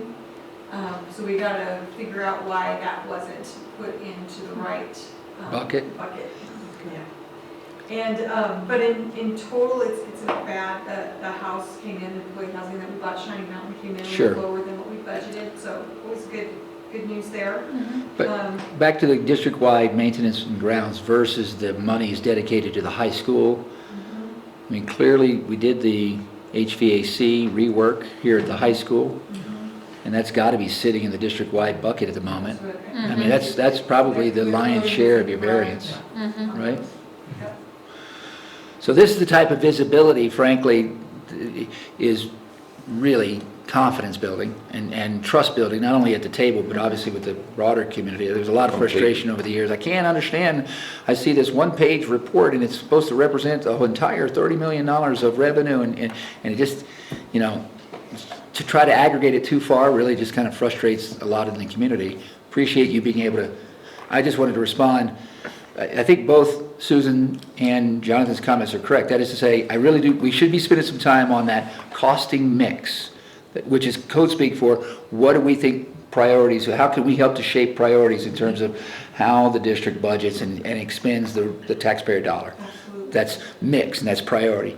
But it's also super important right now, just given the context of where we've been for the last several years and this new rigor and this higher level of precision and detail and data is going to really elevate confidence. It takes time, but it's going to elevate confidence. And it's going to help us make smarter decisions going forward. And my last, yes. My last comment is, are you thinking, as you get in your budget cycle, how this board obviously expresses, we're trying to respond to what we've gone through the last several years. We want to try to help that. So you're going to have a lot of busy beavers, right, from the board table. I just want to make sure you're thinking that way. Busy beaver. You know, it does. It takes a village to Yeah. do something that's helpful in the school. And you've been a great style and a great open approach. It's been very refreshing, very much appreciated. And just want to make sure you're ready for more. And most importantly, it's great that we have consistency between these 2 years that we can actually compare. I mean, that was a lot of extra work to do. That's a good point. You know, Because you're right, that whole right-hand column, she had to reconstruct. she had to reconstruct the whole thing. So Yeah. it's 2 years of financials at the same time. I mean, it's really impressive. A ton of work. Yeah. So We appreciate it. Absolutely. I think Jonathan, to speak for him, he's just looking at the end game of where he knows No, he needs to look, be down the line. I think, Not Which just is being great, disrespectful and that's to- something that we really haven't ever done. So I would that's- just Or not in a long time. say that at least the way I approached a lot of this stuff, I would be much more interested, and I think it's really a lot more bang for your buck to understand what the initiatives are that we're working on to improve right now you're under basically a huge organize things, get things under control, clean things up, get them in the right buckets. We'll call it an organization initiative here. And then We're cleaning it up. Exactly, and I think you're doing a great job, and so there's absolutely no question about that from my perspective. My question just comes back to, for me, it's always been much more useful to, okay, well, what are the major underlying initiatives that we're working on in addition to that, and how are those going, as opposed to the smaller variations? I mean, my big takeaway is that we're up 3% from last year in our expenditures. Revenue looks good going forward. The main fund balance has gone down, but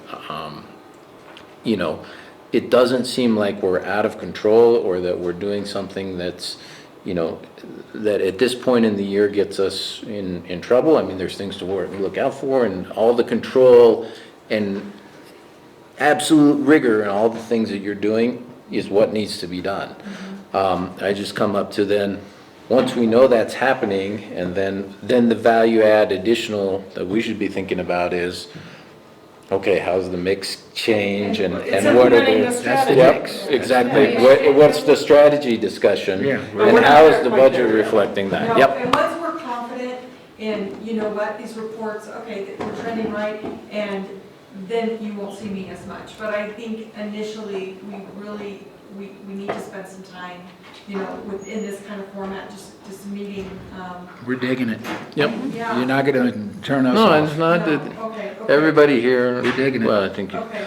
don't speak for everybody. So cap reserve. We love looking at financial I'm statements, looking at but that, it's and just I'm good with that. Employee housing, but I think as I go through this, we have really expanded the reporting we have on this.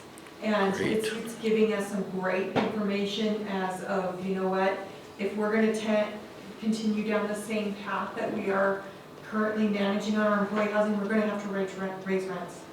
Or we're just not gonna make it. So, you know, then you look at different things of options that we have that maybe the district is currently doing, and I'm just gonna throw this one out because it's where I'm living. You know, maybe Linda Warhouse should shovel her own snow. I mean, you know, that kind of stuff.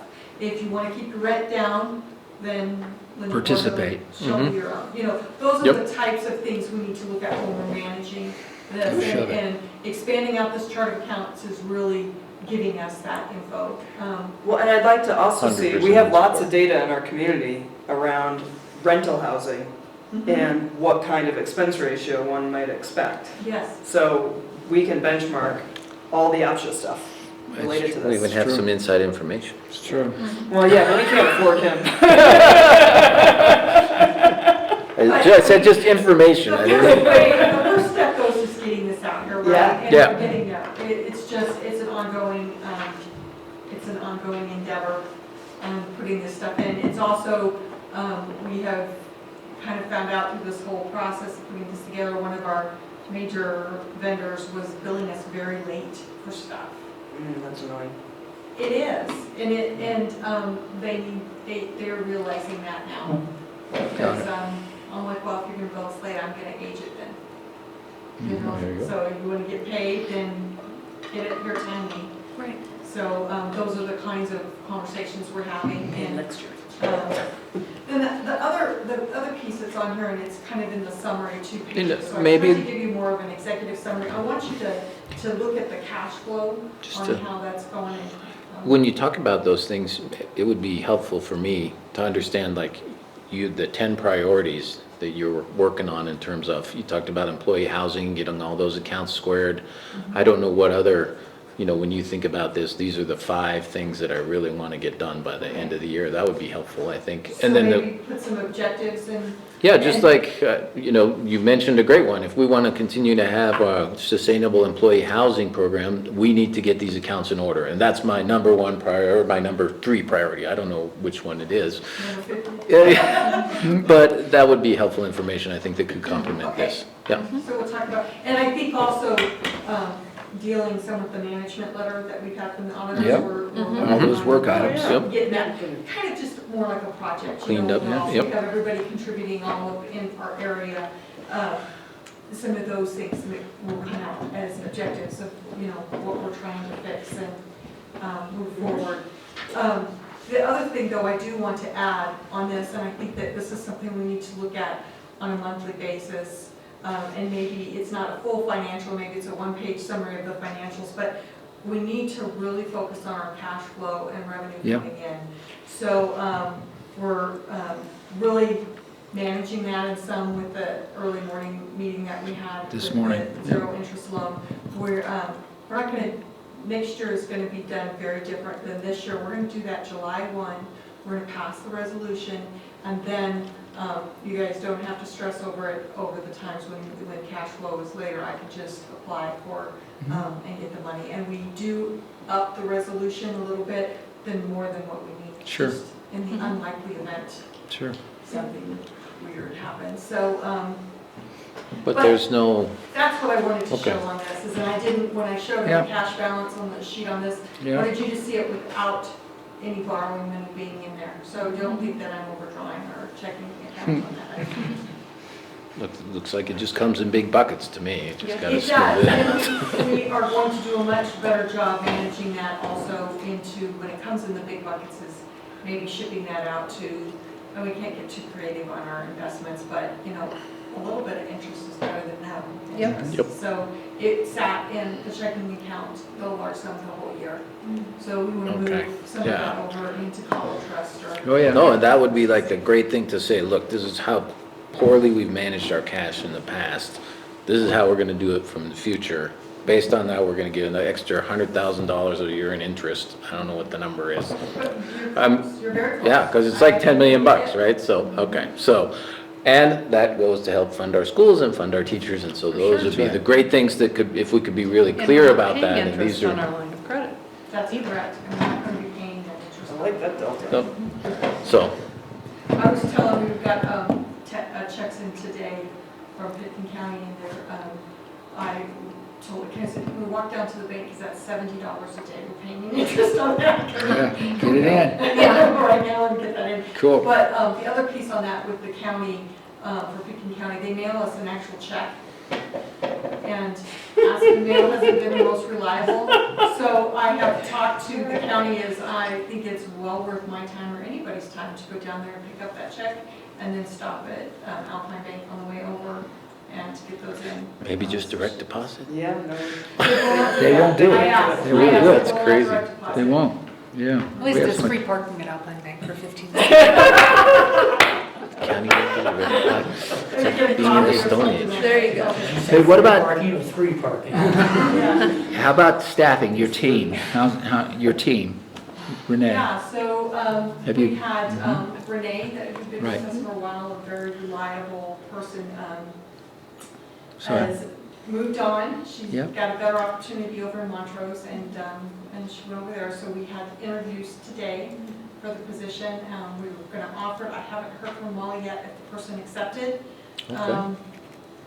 I'm very excited. It's a person that I think can really grow into school finance, and that's always kind of been near and dear to my heart. I think that we don't attract enough young students into school finance, and there's a lot of really cool things about working in your community and in government. You're not, so if somebody get that, hits on somebody's radar, that's great. The other piece I do want to do over the summer is I would like to work with Colorado Mountain College and get us a college intern in here for 2 or 3 months. That's Yeah. great. Up, for sure, Do be great. that, and, yep, we can't supply housing, but we'll figure. If they're here already attending Well, that's a great CMC. Exactly. Yeah. I think if we can, It's a great because idea. Colorado Mountain is really expanding their accounting program, looking, and they do have nonprofit accounting classes. Awesome. So, and less tax, so that's always great. Get them over here, they'll not do tax and. Right. Cool. Could make the kids in business class do T accounts. That would be. That's right. Tee it up. Oh, my God. Get a big whiteboard now in the office. Torture. Ready to go. Yeah, Okay. all ready to go. So, Super. yeah, but it is gonna, we're scrambling to keep up here, because I don't want to lose the momentum we have of Yeah. catching up and getting these deposits in, and Renee it was a big hit, losing her, but I totally understand. All right. Okay. Hopefully it's somebody in Great. great Well, speed. Thank you All again right. for, Thank you. Thanks, Thank you Linda. so much, Linda. Keep Thanks. going. Great feedback. Thank you're you. doing great. Awesome. Okay, we are going to have a discussion here about our City of Aspen work session coming up. And we've got some topics. Tom, do you want to kind of introduce? Thank you. Bye. Bye-bye. Thanks, Jess. So we know we're going to be sitting with city council, but we wanted you to have a chance to have dialogue amongst yourselves about a number of topics prior to being in front of the council, so that possibly speak with one voice going forward with some of these topics.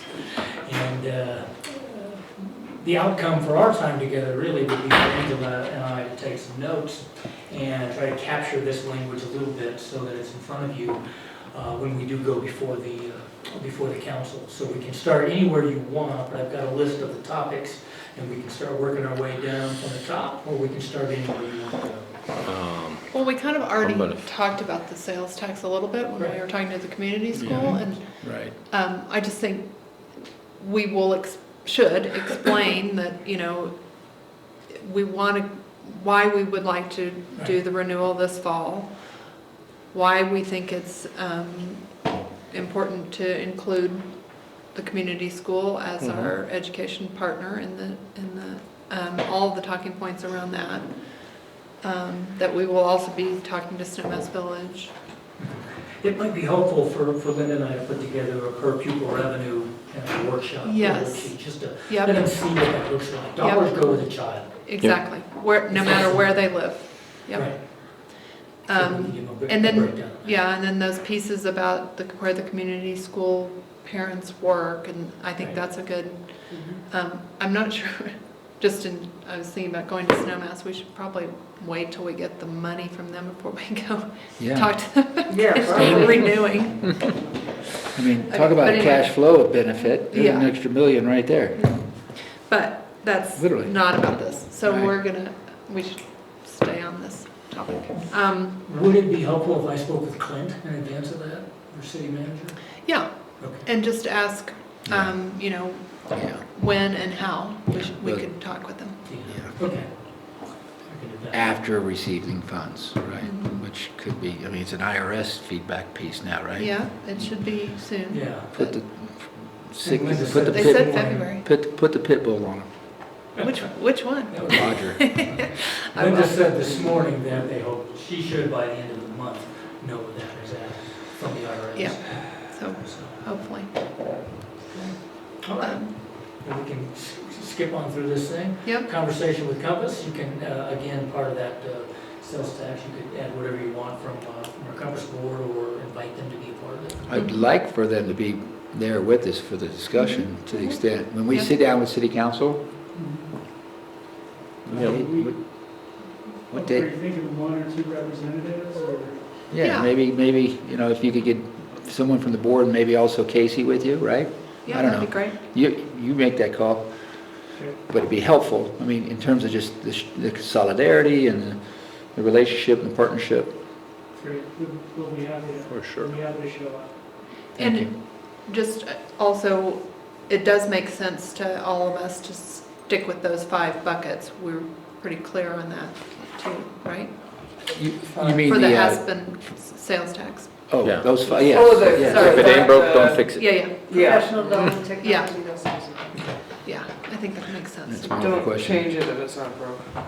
You think that's Yeah, good? that's more, Yeah, we can tee that up with them to let us, we'll let them see here with the language you used previously, here was the ask. I can give them some of that, some of the detail about how the money was spent.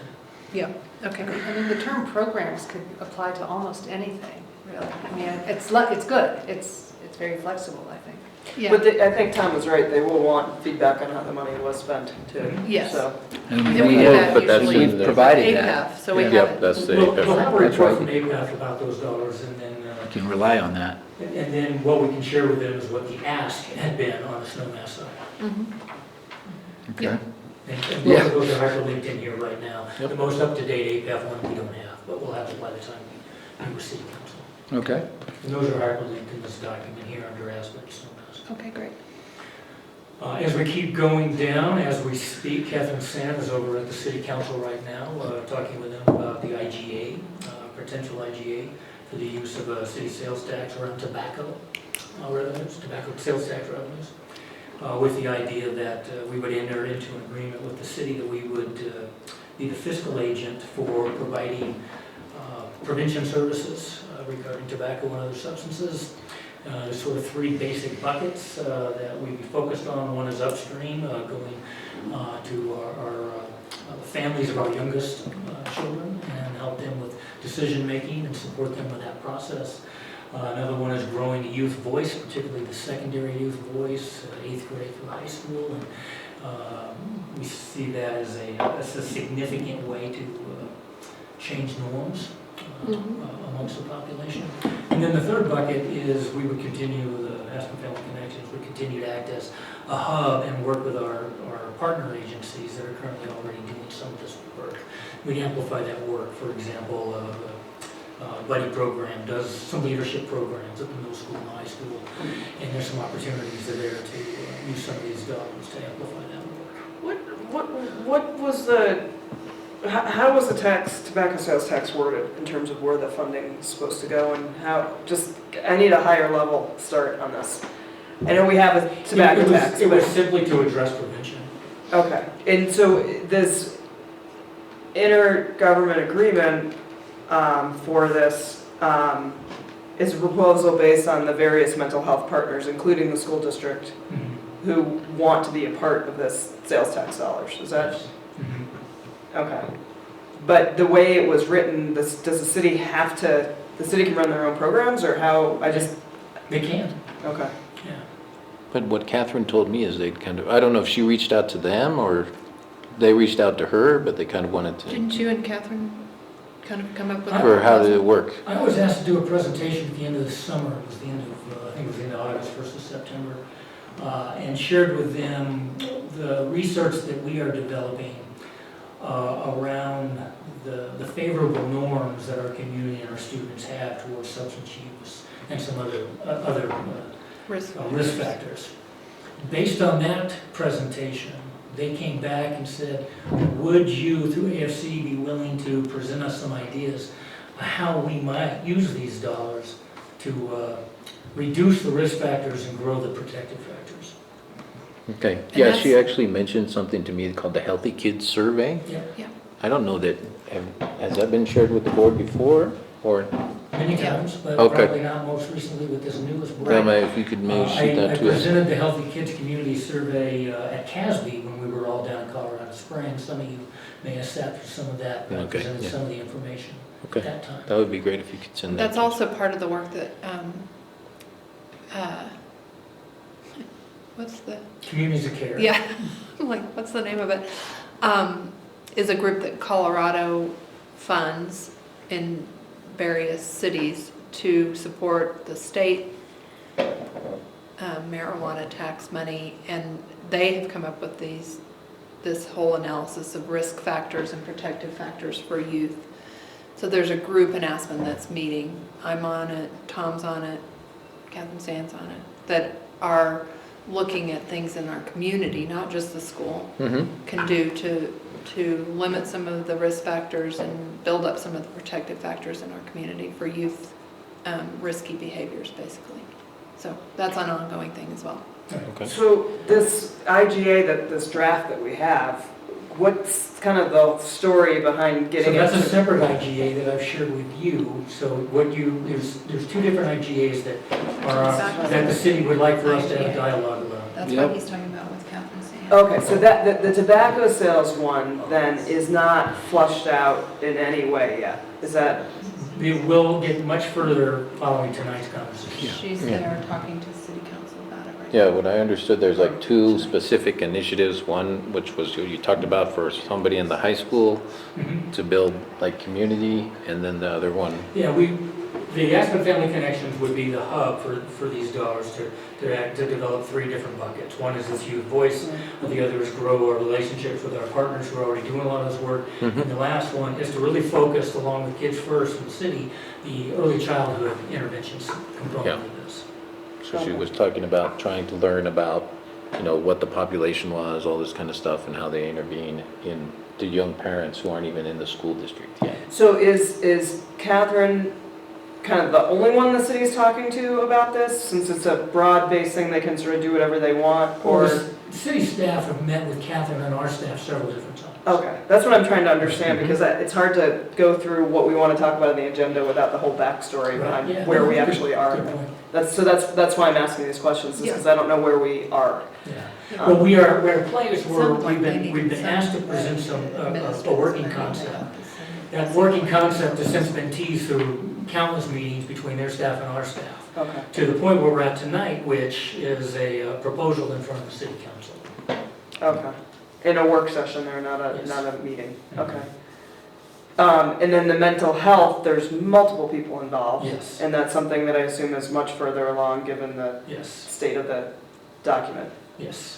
Okay. So do we have stuff to talk about with the city on that, or is I it think pretty they want to fleshed know out? what our feeling is, mainly around, do we support this work? So the school district has moved into a field where historically school districts don't move into. We're a school, we're focused on literacy and numeracy. That's our job. We also recognize, though, that there are some social determinants of health, which if they're not addressed, kids are not in a place to learn. So the school district has positioned itself over a number of years to leverage energy and resources with some of our other fiscal players in the community, the hospitals, the city, the county, law enforcement, to begin to address mental health. We recognize that one of the biggest barriers we had in Pickens County was access to mental health. And this was in 2016, this conversation started to boil up. And so what we started to do at that time was to really inventory what do we currently have, what's being offered. And we recognized that there was a fractured mental health system in the Upper Valley. So these players all came together, city, county, schools, hospital, law enforcement, and put together a request for proposal with the idea that we would pool our respective dollars that we're currently spending to support mental health efforts. And we would, through a series of values that we generated amongst us all, the idea was let's start to create an aligned continuum of care, which addresses the fractured system, and put out to proposal or put out to bid to anybody who wanted to bid an opportunity to seek these dollars by achieving these goals that we identified. And really those goals were pretty simple around alignment of services, reduce the amount of the wait time in a crisis, reduce the amount of time before you were actually seen by a psychologist or psychiatrist, time after service before you were able to get treatment, and some detox related stuff. There was a number of things that were in that contract. Yeah, there's a lot of stuff in there. There's a lot of stuff in there. Including funding from us specifically. Including funding from us for crisis response in the schools. Okay, but, so just to understand, because you'd said it was money that we were already spending. Mm-hmm. Are we putting money into a pool then and no longer spending it? Or is this additional funding? No, it's not additional funding. We were spending that dollar for crisis response. So that dollar is now went into this pool with everybody else. So what happened when we pooled these dollars, we put an RFP together, two different organizations came together and said, between us, we have the economy of scale to meet this need, and we can also provide some things you don't currently have. And so, for example, through billing of Medicaid and Medicare, we were able to generate additional dollars. So the $40,000 that we were spending as a school for crisis response has been quintupled, so that we actually have the equivalent of 2.0 full-time crisis workers on the school district today. By this outsourcer, how were we spending the money before? Or do we have a staff person? Because it was... No, we had to call it out. We call in crisis workers and pay for them to serve families. Okay. So it's Mind Springs then? Mind Springs together with Mountain Health, right, out of Glen Springs. Mm-hmm. They now have the Pickens County office as well.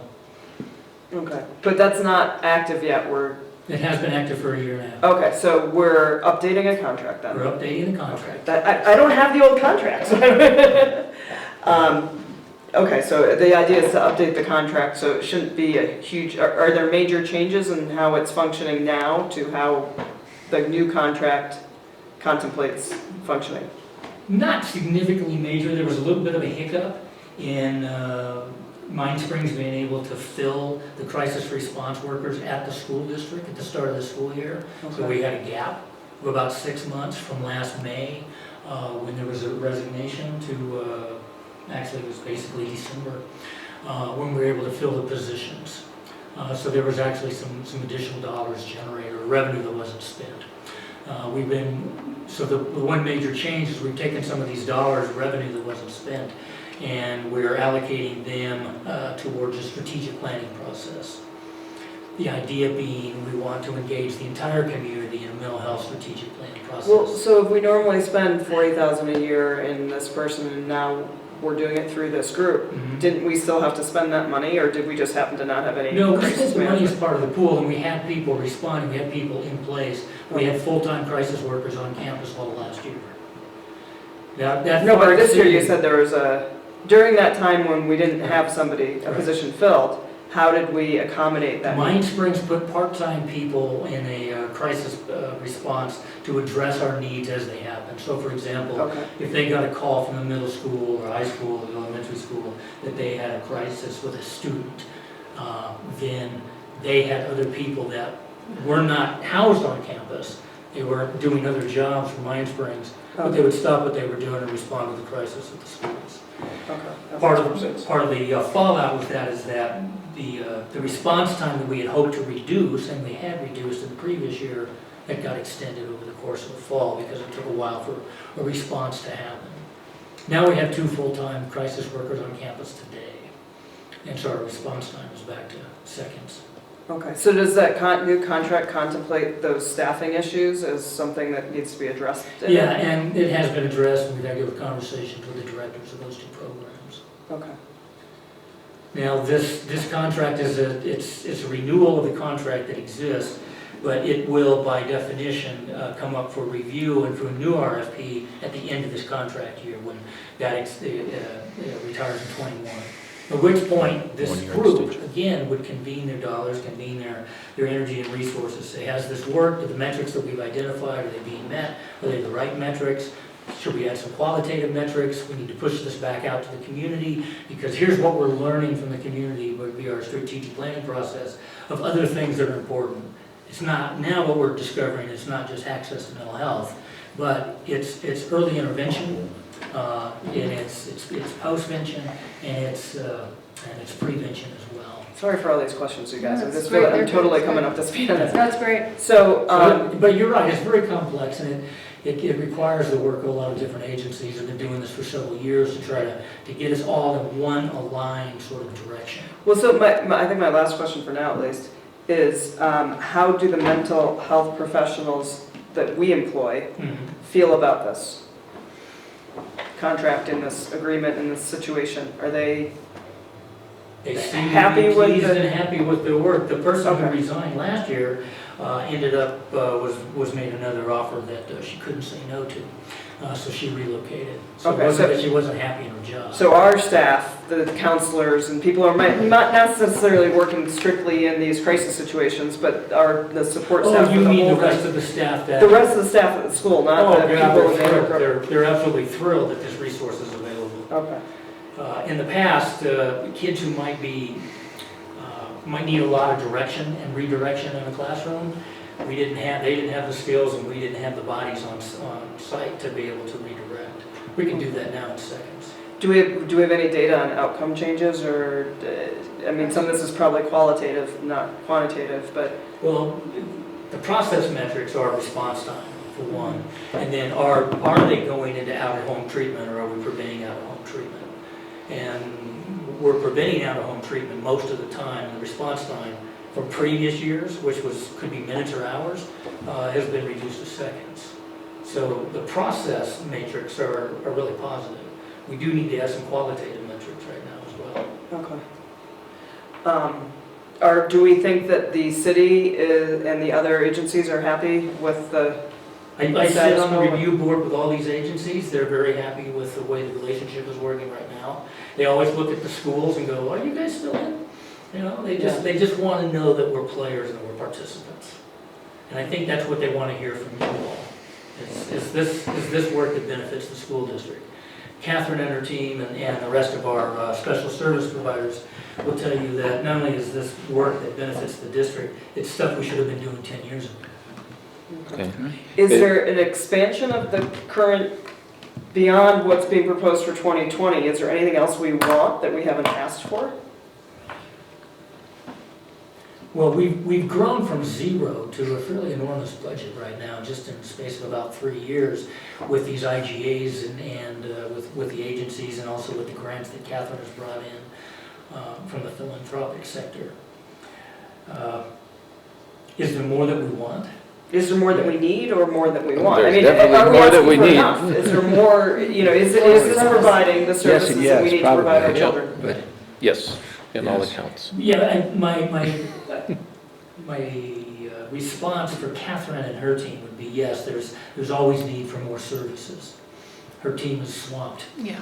Even though they've grown from an employee of 1 to an employee of 7 now, and will grow yet more with this IGA.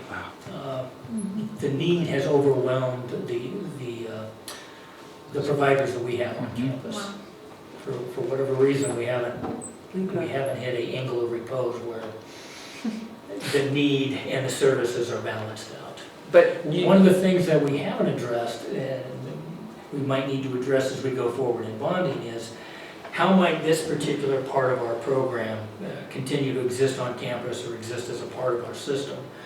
One of the things we're seeing is that access to mental health was a need. We're starting to address that. Access to medical health is also a need, and that hasn't been addressed. So what might a school health-based center start to look like here? That would be a need that I would suggest this board might want to consider, not for next year, but to something to grow in 5 and 10 years. The need's not going to get less. Is that something that the nursing staff is seeing changes in or growth in terms of, kids coming in for the evaluation of issues that should be done in The severity school? of need isn't just, a kid with a twisted ankle or a No, straight knuckle yeah. anymore. Yeah. Yeah, the severity of need that our nursing staff is seeing sometimes is pretty significant. And that nursing staff has been a part of the work that Catherine is doing, because they see everybody. Right, And they have a chance to kind of provide that best first interaction with families and kids. So yeah, I think the simple answer to the question is yes, our nursing staff is seeing that. But it would be a need we might want to consider going forward. But not in this agreement? Well, this would be a totally separate It would be a agreement. separate. School-based health centers are really complex. Mental health is complex enough. School-based health centers, I'm sure as you well know, have a whole nother level of complexity. Okay, so you feel like you're asking for enough, I guess is where I'm getting at for the last little. There's nothing else that's not contemplated in this that you wished you had in it? At this point, no. Okay. Yeah, we've got enough irons in the fire right now. Great. I think, Tom, you said what we're getting out of it, it'd be good to just have the list of the things that we think we're getting from it and why we want to keep on that direction. Okay. That would be helpful when we have that, so we all know. Yeah. No, that's. You talked about the 2 crises, but we've attended this many cases, all that kind of stuff would be great information. Yeah, so just have the talking points. This is why she wanted to talk with you. You really should talk with her this week. And then it would be great, I think, on like some future topic thing to try and cover the whole, what are we doing about the mental health issues, and kind of what are the different systems we're using to help our kids and how we're intervening, and that way we can How do answer. we monitor it? Yeah. Yeah. Well, just, like, are we evaluating kids, if something comes up, what are the steps? And just look at the system, and you're a big systems guy, and I'm sure you've thought about it. And so that, this is the way we're addressing this systematic issue from, pre-kindergarten all the way to when they're in high school. And here's all the levels of What supports. happens when they age out of the system too? What's the handoff? Yeah. We built into our life skills review, the R3 that's up there, a concept called CASTLE. It's a Collaborative Association for Social Emotional Learning. It has 5 fundamental pillars in it that we sort of built a lot of our thinking around. This idea of responsible decision-making, personal personality. There's a whole bunch of different things. I can't recall them all off the top of my head, but the framework is a really good framework from which we can answer your question around what is the system doing relative to these pillars or these frames. Yeah. Because the idea is that when these things are executed with some fidelity, as kids begin to exit the system, they have the skills to make responsible decisions. Well, and just all the supports and how, these are good things to work together. My personal experience with the services in the Valley is very mixed, and I'm not sure that that's different than any other part of the world, or in the United States, I'm going to say. But it's definitely an issue, and there needs to be a lot of help and improvement in the area. So it would be good to just have that picture. Okay. Well, thank you for that Yeah. short debrief. And my apologies to everyone else for No, my questions. but so the point is, Tom's going to get us, the things we're getting out of it, that we're happy with it, and that don't at this time see an additional need, and we want to continue to be fully supporting the program, is the So takeaway. I'll send Yep. something into here, which is sort of a quick one-pager of the benefits of the school district. It doesn't need to be a, Just one question, well, is Catherine gonna be at this meeting with us? Because it seems like she probably this should part? be, if, She was planning on it. okay, At least good. that part. Yeah, at least that part of the Yeah, meeting, yeah, clearly. for sure. Yeah, that's she was scheduled to be with us, had we met with the council tonight, she would have been with us for this part. We should definitely have her on the schedule. So moving on. Yeah. We've got some facility planning updates, and we wanted you guys to just see all the information. I included the facility status report by school, by the Department of Ed. They finally completed that. So those reports are in there. I've also added the last report of the projection at the Cunningham group when we met here in the Commons. Yep. Of that projection, there's a bunch of pages, but it's really the last 2 or 3 pages that are probably important to this conversation around what are some short-term planning objectives we might have, what are some midterm, what are some long-term planning objectives. what I was thinking when I was looking through all this, Tom, is it'd be great to have an executive summary of just kind of an overview, this is where we're at, because there's hundreds of pages of documents. By your thanks. And so, obviously, that's not where we're gonna go then, and so it would be like, I did not read all 105 pages of every report. I didn't either. I opened the PDFs and I was like. Oh, I know, that's exactly. I guess the question from the city council to you all is, what are your building needs, what are your building objectives going forward? And I think because we've spoken a lot in the facilities planning process about collaboration, I believe the city council is really interested to hear what are opportunities for collaboration. So when we scroll to the last few pages of this, and I'll just highlight it for you here, there's this timeline that goes from 1 year to 15 years. And if we look at some short-term stuff, one of the things we identified right here, in addition to just election and planning for an election, and the deferred maintenance, which pops up in that the body of work I shared with you from CDE, we had this idea of identifying solidified partnerships, this public and private partnerships for housing, for childcare, working with the city of Aspen, working for Pickton County, Snowmass Village. Opportunities are available, I think, moving forward for us to leverage dollars with some of these other agencies. And I believe the city council is going to want to engage with you on what that might look like and how willing are you to think in terms of collaboration. Performing arts groups, for example.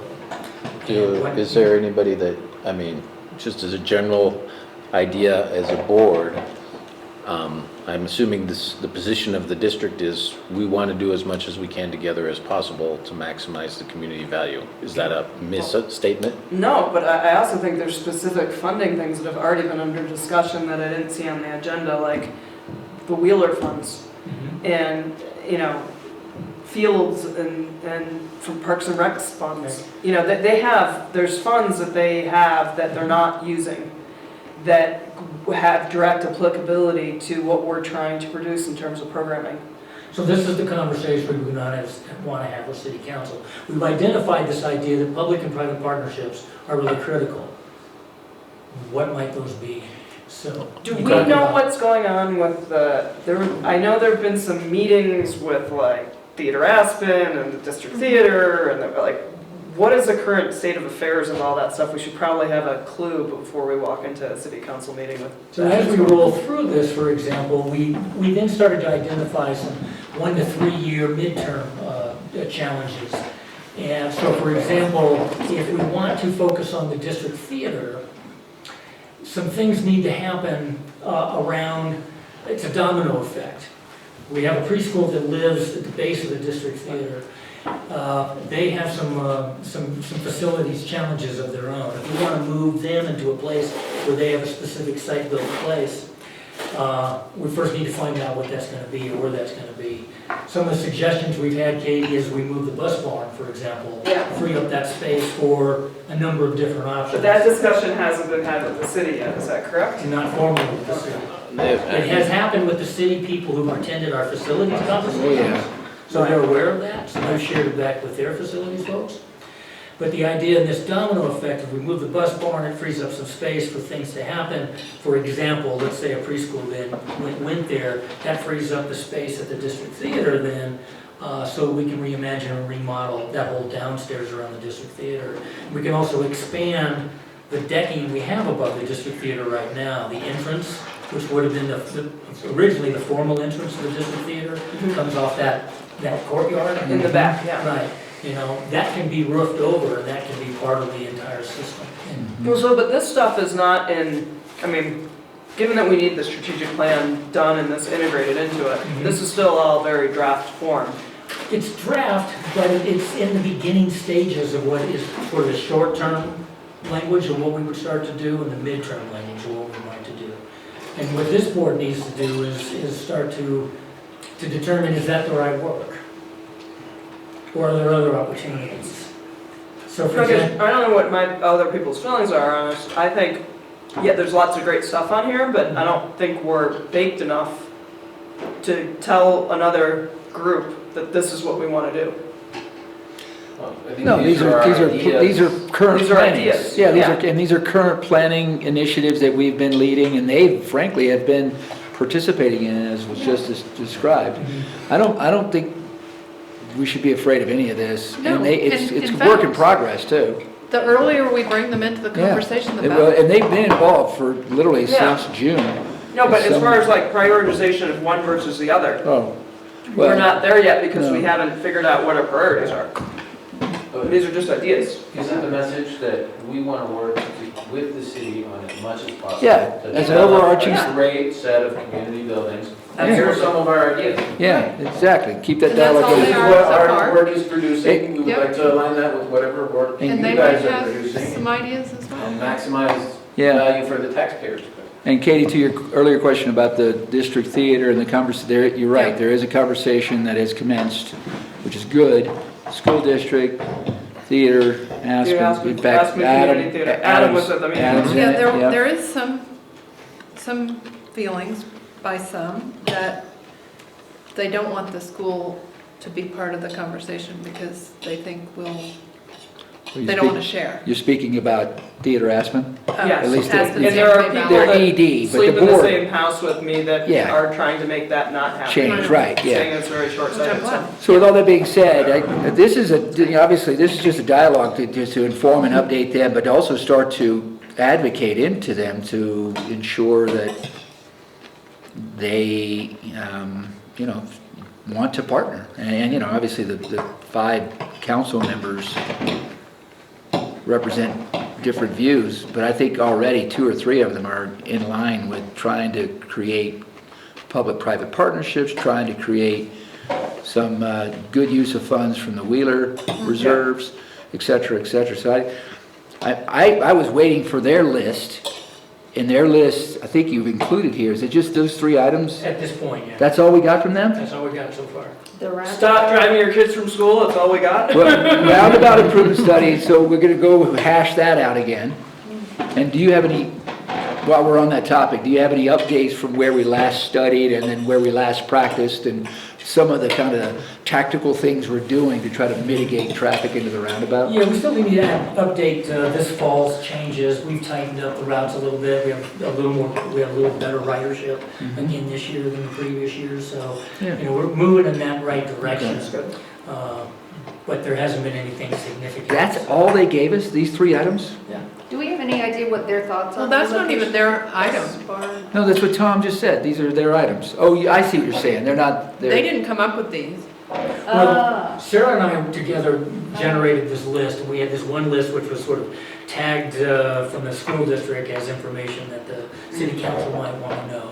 Yeah. And And so I- that's what the list is that we've got that says school district, and then we have 3 items that are listed that we thought you might want to know from them. Right. And That's not from them, okay. That's something that we might want to know from them. When is it, the date? When do we meet? We haven't known a date. Got it, got it. Okay, All right. all right. So 2 other things on there, Parks and Recs, fields. has that been a discussion? I mean, I know there's been a lot of. During the facilities master Yeah, planning. absolutely. So recreation, athletics, art, parks, Aspen Valley Ski Club, those are all things that fell within the short 1 to 3 year trajectory. Yeah. That the relationships, I'm gonna go pee. if we're going to move forward with this, those relationships need to be built in the first year to 2 years. Okay. As we move through this trajectory, 1 to 3 years, then, and we go into the mid-year, 3 to 7, then the district theater piece comes into it, gymnasium enhancements comes into it, classroom, learning environment. Do we have if we were to want to ask the city for something, do we know what it would be related to the fields that they own next door to us? Or how those are managed, or has there been specific discussions around that? Or is it all just? No, you mean as far as the actual use? Yeah, the actual use of the fields. Yeah, Or them managing our fields, or, you know. There is a conversation being had to grow the field square footage, and there's also been conversations to cap one of the fields if possible to make it a year-round field. Right. Okay. Well, I've heard a lot of dialogue in the past about Parks and Recs has so much money, why don't they pay for the school district's fields and manage them, and you can outsource it in a more cost-effective way than the way the district does it, because that's what they do. And I don't know if that's. And so the conversation we've had with the rec center and the parks folks is that, can we build one facility, for example, one weight room, which is an outstanding world-class weight room that can serve the needs of all these agencies, and not have 5 different weight rooms in all those different places. So that's an example of okay, how so there that has been some, it's just very preliminary. Yeah. Also the... Thanks, Michael. Bye, Michael. Thanks, Michael. Thank you. The rec center has also engaged a separate agency to work with them to look at the same thing we're doing, which is what are some long-term build-outs, not just for recreational activities, but what they're learning from their side is that their empire touches on a bunch of different stuff. It touches on early childhood, it touches on senior citizen programming, it touches on all these community partnerships, ADSC, questioning, that kind of stuff. So they're trying to determine how can their influence grow and be aligned with these other agencies. So for example, preschool ties in nicely with ours. We've talked about preschool, what might it look like if we went to the bus barn? One other option is don't put it at the bus barn, put it at the yard. You know, it's just a short walk away, it still serves the same needs. Frees up that space that could be a bus barn for a whole innovation center or something different. Yeah, interesting. And they have more space, frankly, to develop than we do. They have a lot of empty land still that they can use, right? It's part of those. Is that over this way, or? Yeah. Same side of the street. Yeah, it's the same side of the street. Now, anything that happens over there would require infrastructure to Maroon Creek and how Maroon Creek is being accessed. Do we have the same thing that the county has when they're in the city? Are we our own, we can build what we want, we have okay. State. Just good to know going in. We're governed by state, yeah. Okay. That being said, our practice has been to be a good partner with some of the regulation agencies that are at our next door. I get that, I'm just asking what the rule is. No, I think all this stuff is. But all of these documents are for your review. There's some additional stuff in here. You have the Space bonding. improvements for the theater. You have the bonding update, I think, as of last Friday from our bond underwriters. Is it, am I reading that right, for 93 million is the projected size? That was the numbers that they projected in December that we met. 91. Sorry. 91. Yeah. Is that it? Yeah. Bond par value? It did not change, did it? Well, I don't think they've updated this. They haven't updated this since December. My guess is it is going to It says change. February 18th, but whatever. Yeah. Okay. Yeah, I thought they may have updated. There's a February 18th update here. No. Anyway, so $91 million is what this math is suggesting based on the AV and the size of the retired debt that will be coming back to us. Yep. And the reissuance rate at some favorable interest rates going out for the next 30. 91 mil. What did we do last time? 40. 40? The last one being the middle The school? last big one. Yeah, the last big one. That was the middle Middle school. school. I think the last one was 10 million for, mostly for housing in Yeah, 2009. there was some technology in that, I think transportation as well. So, on the bonding side of things, where we're at is, as in this board, is we have some recommendations of short, mid, and long term. We don't have dollars put to that. So Gary is working with McKinsey. Remember, we asked that company to come forward and start to cost out what our operational infrastructure things are going to be. So we'll get those dollars. One of the things that we would need to ask some agency to do is to help us cost out some of this stuff.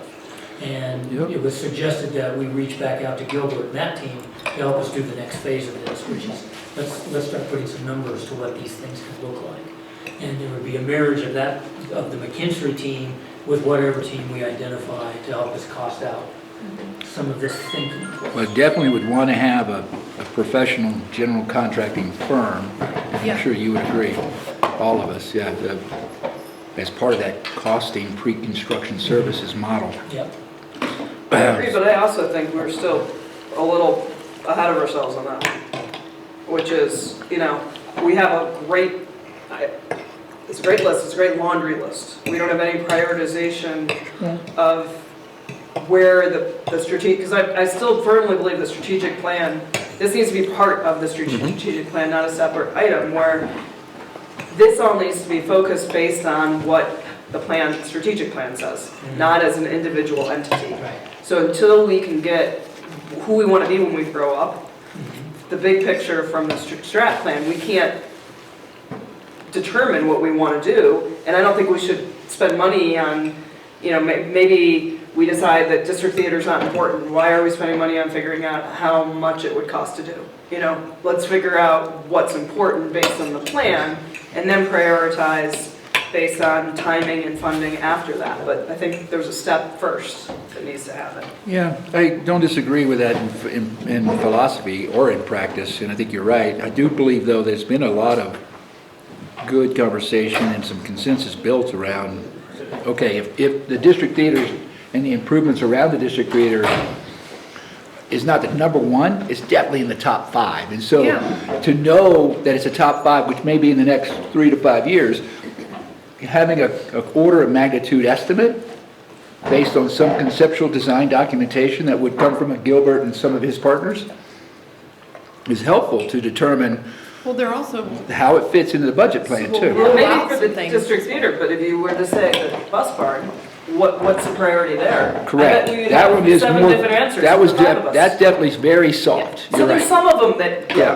that perhaps I just used the top one, so that might not have been the best example. But there are some things that I don't think we could possibly even say what we wanted. Want to do there. Yet. Yeah. Based on what the priorities No are. argument because there. There's a lot of different ideas about what to do with that space. The best barn, yeah. But I agree with Katie. And so, for example, I would say, like, housing. Yeah. How much Do I want a house for every teacher? Okay, Or so do- that, yeah. so Or if that's a it, different we need partnership. 100 housing units somehow to pay for that, if that's the goal. okay, so I'm just yeah. gonna try to kind of cut to Bring the this chase back. here. Let's go for it. Because if we're getting late. Well, it's getting late, and if we're gonna ask for money in the fall, we need to kind of look back at when we need to know these things. And so by saying we don't know them, that's fine, but we also need to decide when we're gonna know them and when we're gonna hire somebody to put dollars on it. Because time actually goes fairly quickly when you're trying to get something on the ballot. And we're gonna need to have a pretty good idea, I feel like, in May. Agreed. Is it fall of 20 right now? So basically November is when we'll be asking for Yes. the continuance of the current tax rate. Okay, yeah, then I think we need to definitely. So we That can't language needs to be written by August. Right. Correct. So we need to start sitting down and getting numbers, like you say, Yeah. behind some of this stuff. That's right. In a conception, and come to agreement, at least in general, if, you know, if we're gonna do 25 housing units, 200 housing units, I mean, whatever the number is, If that's the highest priority, all those things. So, I mean, I just feel like in addition, and this is the next, one of the next line items, it's our values and vision as a board for the strategic plan. And so we need to spend some time on that, and we need to, we need to plan out, you know, how we're gonna get the answers to these things we say we don't know. So, I agree. yeah. I think after next week, when we spend, you know, or the week after next, the week of the 2nd, you know, we have 12 hours of meetings this week, and then that week will be, you know, 3 or 4 full days. I think that that's sort of the next main thing we need to focus on, is creating that strategic plan vision that we've been tasked with. So setting those priorities. So I was talking to Tom about when we could potentially do that, and if we could have a facilitator help us with that.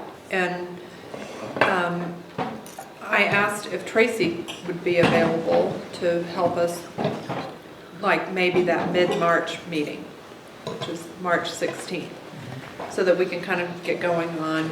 Tracy? She's the Sorry. woman who's been working I don't with know the strategic Tracy's plan last name. program.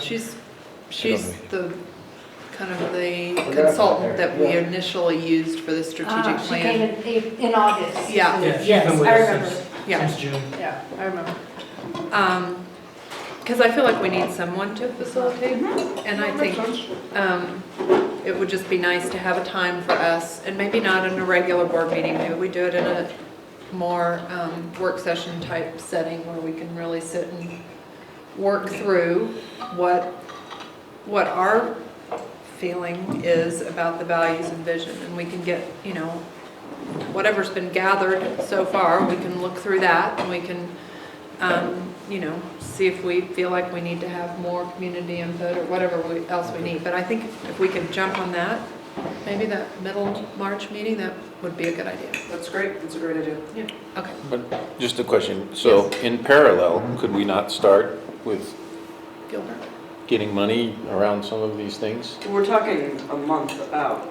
So the answer is yes. We could, but Practically, it's going to happen anyway. yeah. Yeah, I mean, I'm just saying, I think, at least my personal position now would be, we should go get the full amount. I don't know what the deficit, I didn't have a chance to read through all the, do you have that number in your Hundreds of head? millions of dollars of things on this. No, but just the deficit, the repair deficit that was in the I don't documents. have the total. Oh, the CDE document. Yeah, Well, the CDE document didn't give us the total deficit number. There's 5 different buildings they. It's got replacement costs. numbers Well, on. yeah, to that But point. it has, like, there's just, like- The maintenance stuff has already started, so it's not like we're in a complete vacuum. Some of this is being started already. Yeah. In terms of capital improvements. It's Yeah. these bigger things. So Jonathan, what you're asking for, McKinstry is going to be on, they're starting that work in March. So that's, Yeah. or actually at the end of this month. So they'll get that number for you, what that deficit is, the short-term and long-term deficit. Yeah. so, I mean, That's helpful. then maybe I'm just thinking, I'm assuming that there's $20 million of catch-up maintenance and Yeah. fixes and to just bring buildings up Between to roofs and boilers, speed. yeah, you're probably. And probably a good in guess. those documents, okay? Are you kind of like maintenance on housing stock too in that number or no? No, I wasn't even thinking about housing. I personally would like to put a really big ambition around housing because I think long-term, it's the only option we have. So I mean, I think we need to think like we want a house for every teacher and Wow. all the staff. And that might not need to happen now, but I think at least that's what I'm thinking. That's Because your 50-year goal? no, I mean, if you have $90 million, you know, 20 million for maintenance. I don't know how much it costs to move the bus barn and build a preschool, but there's money left over there. So, I mean, those are the things, and that would be my number one priority because I think There's a good opportunity there to partner with Snowmass Village or other people. Yeah. So we don't have to just go out and. Well, we don't have to build That's it the all question. It's ourselves. on the city Yeah. council agenda. Oh, yeah. I assume you still want to talk to them about it. and Yeah. not Oh, yeah. try to go it alone. Yeah. Oh, I don't want to go it alone, but I'm saying we could allocate a significant portion of the money that we will be having to partnership with anybody and get into this and say those housing units will be, you know, if they do all the thing they're talking about right there at the ABC, can we just get half of those? And well, here's the check. build them, manage them, all those kinds of things. Yep. And so, but I think if we can, I think basically we'll use up the money, we'll end up with a lot more things on the list of things we want to do than the $90 million. There's a couple $100 million of. So what I'm saying is, let's just start pricing it and try to get priorities around it and, Yeah, well, and I think and when you move see forward. the dollar amounts, it's gonna be easier to prioritize, for me. I Yeah. mean, maybe that's just how I think, but. Well, I disagree because I think there's some things on this list that are much more student impacting than others. Absolutely. Yeah. And they're not necessarily the most expensive ones. No, but I think, Or I the don't know. least expensive But ones. then there needs to, I mean, I think security needs to be like a priority, right? So we gotta get the campus Yeah. with all that's going on, make sure that's done. Preschool, early child education, anything you read these days, I guess- it's a huge thing. So we just kind of got to go through that list, but do you think that if we ask Gilbert now, or if we want to use Gilbert, to cost this out, is he gonna spend more time? Are we gonna spend more money with him because we have this long list rather than we Yeah. already have made our priorities? Yes. Absolutely. yeah, definitely. By how much? I mean, Which was the initial engagement, lock, stock, and barrel, with him and the other Cunningham. Oh, gosh, I know, right? It's a year ago. I don't know. It was 50, 60K roughly? I think. It wasn't over 60. I was thinking it was in the 30s. So maybe another 15 or 20 grand with him, but I would bring in, like I said before, there's already an expression, may not be the approved thing, but there's already expression of priorities and what's, the things that have to occur. And a lot of community work is behind this thing, including students, a lot of students, frankly. because I don't know if we're talking about two different things, but, I mean, I'm thinking, I don't want him to go draw up plans for all of these things. I just want to have a ballpark, like, oh, this is about this much, this is, could we go do all of these things? It'd be an order of magnitude estimate off of some square footage, but there might be some conceptual guidance provided by a Gilbert plus Yeah. Cunningham into like a Hazelden. They did affordable housing, they did the hospitals, phases 2, 3, and 4. They've done some private sector work and down, that type of outfit. They came to the final facilities master planning, or strategic town hall. Right across the way. Those three guys in Hazelwood. So those types, so I think we're all kind of talking right by it, but we're all saying roughly the same thing.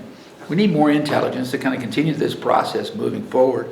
And eventually, if we're going to be asking for, to your point 15 minutes ago, my apologies, if we're going to be asking for a bond issuance in November, we better get our shit together right here in May. How about this? How about we tee them up for a month from now, start the tee-up process now, so that when we have narrowed this down, Yeah, it's already we're ready to happening. go. But it's already happening. We don't have to really make major decisions right here, right now, on $15,000 or $25,000. They're already working with McKinstry in terms of the deferred maintenance, all the physical facilities improvement Right, stuff. that's what's happening. And then outside and a part of that, you got some big conceptual nuggets, just numbers with these priorities.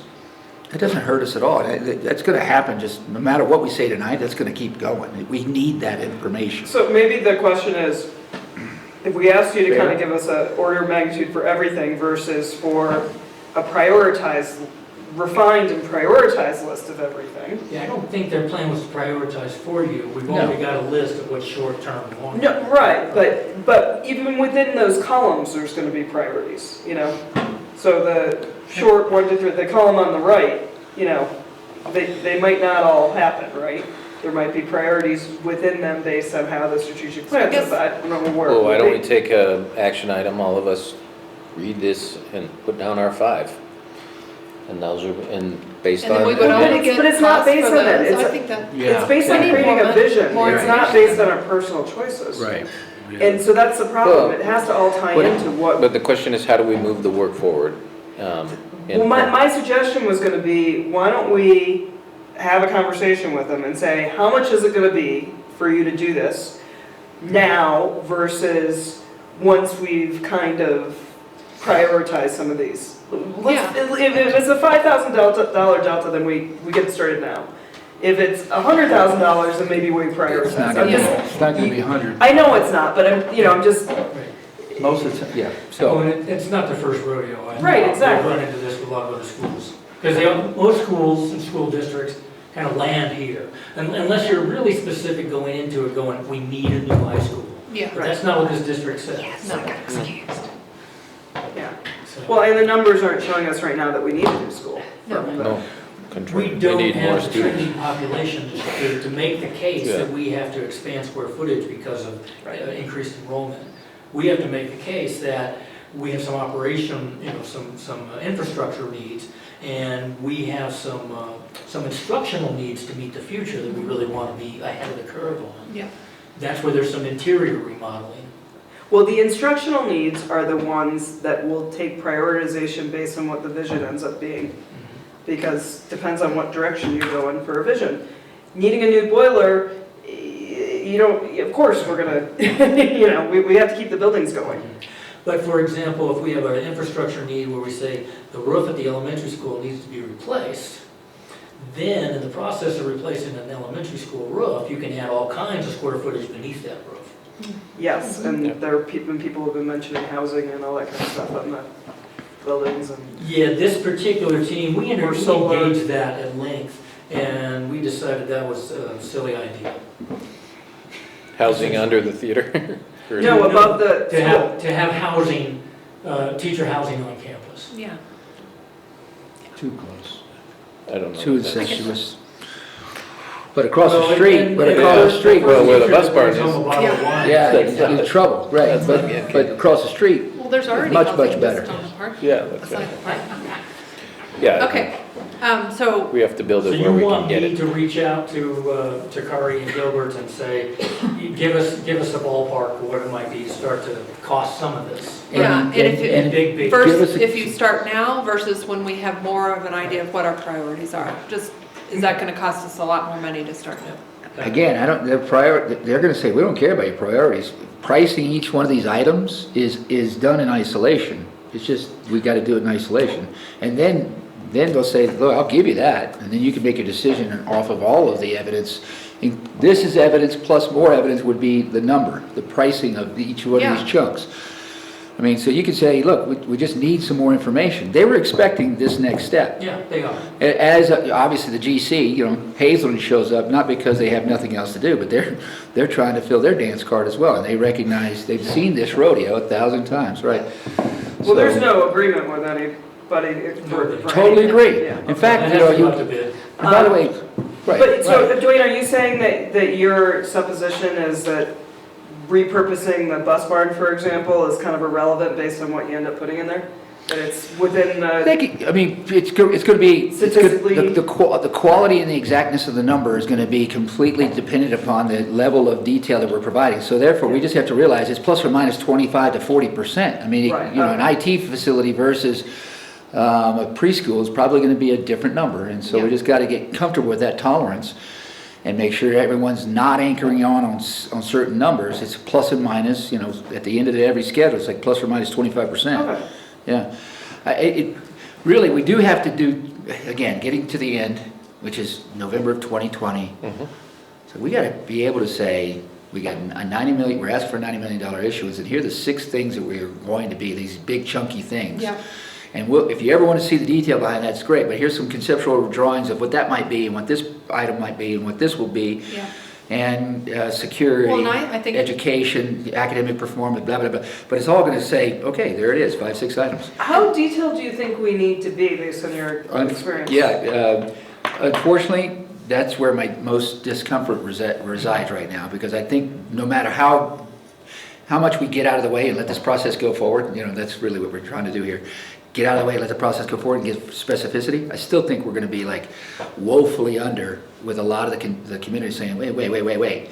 You're asking for $90 million in bonds and you have all you have is like fat line drawings and some renderings. What the hell's going on? But we that's need to know also what Gilbert's firm they does. can help with that messaging, Yeah. and they can fill in some of that detail. That look like and then you have people that the community trusts, contractors that done work in this community, then we have some representatives from the city of Aspen say, yep, we're in there too. See that? That's that we're gonna do some collaboration on housing. We don't have to have it But that's specified. when that whole piece By the way, is going to be if we really s- valuable. if These we- are what we value, and this is why we want Well, this. it has to fit into the strategy, yeah. it has to- Yeah, if we said just chunkiness, right here, right now, just chunkiness. If we said, hey, an affordable housing unit for one of our employees is 500 grand. 500 grand, which by the way is low. Let's be Yes. clear, it's low. You just assume they don't have any kids. But I'm including everything from a one-bedroom apartment or a studio all the way up to a single-family home and everything in between. $500,000, and it assumes that we have some land that we don't have to pay for.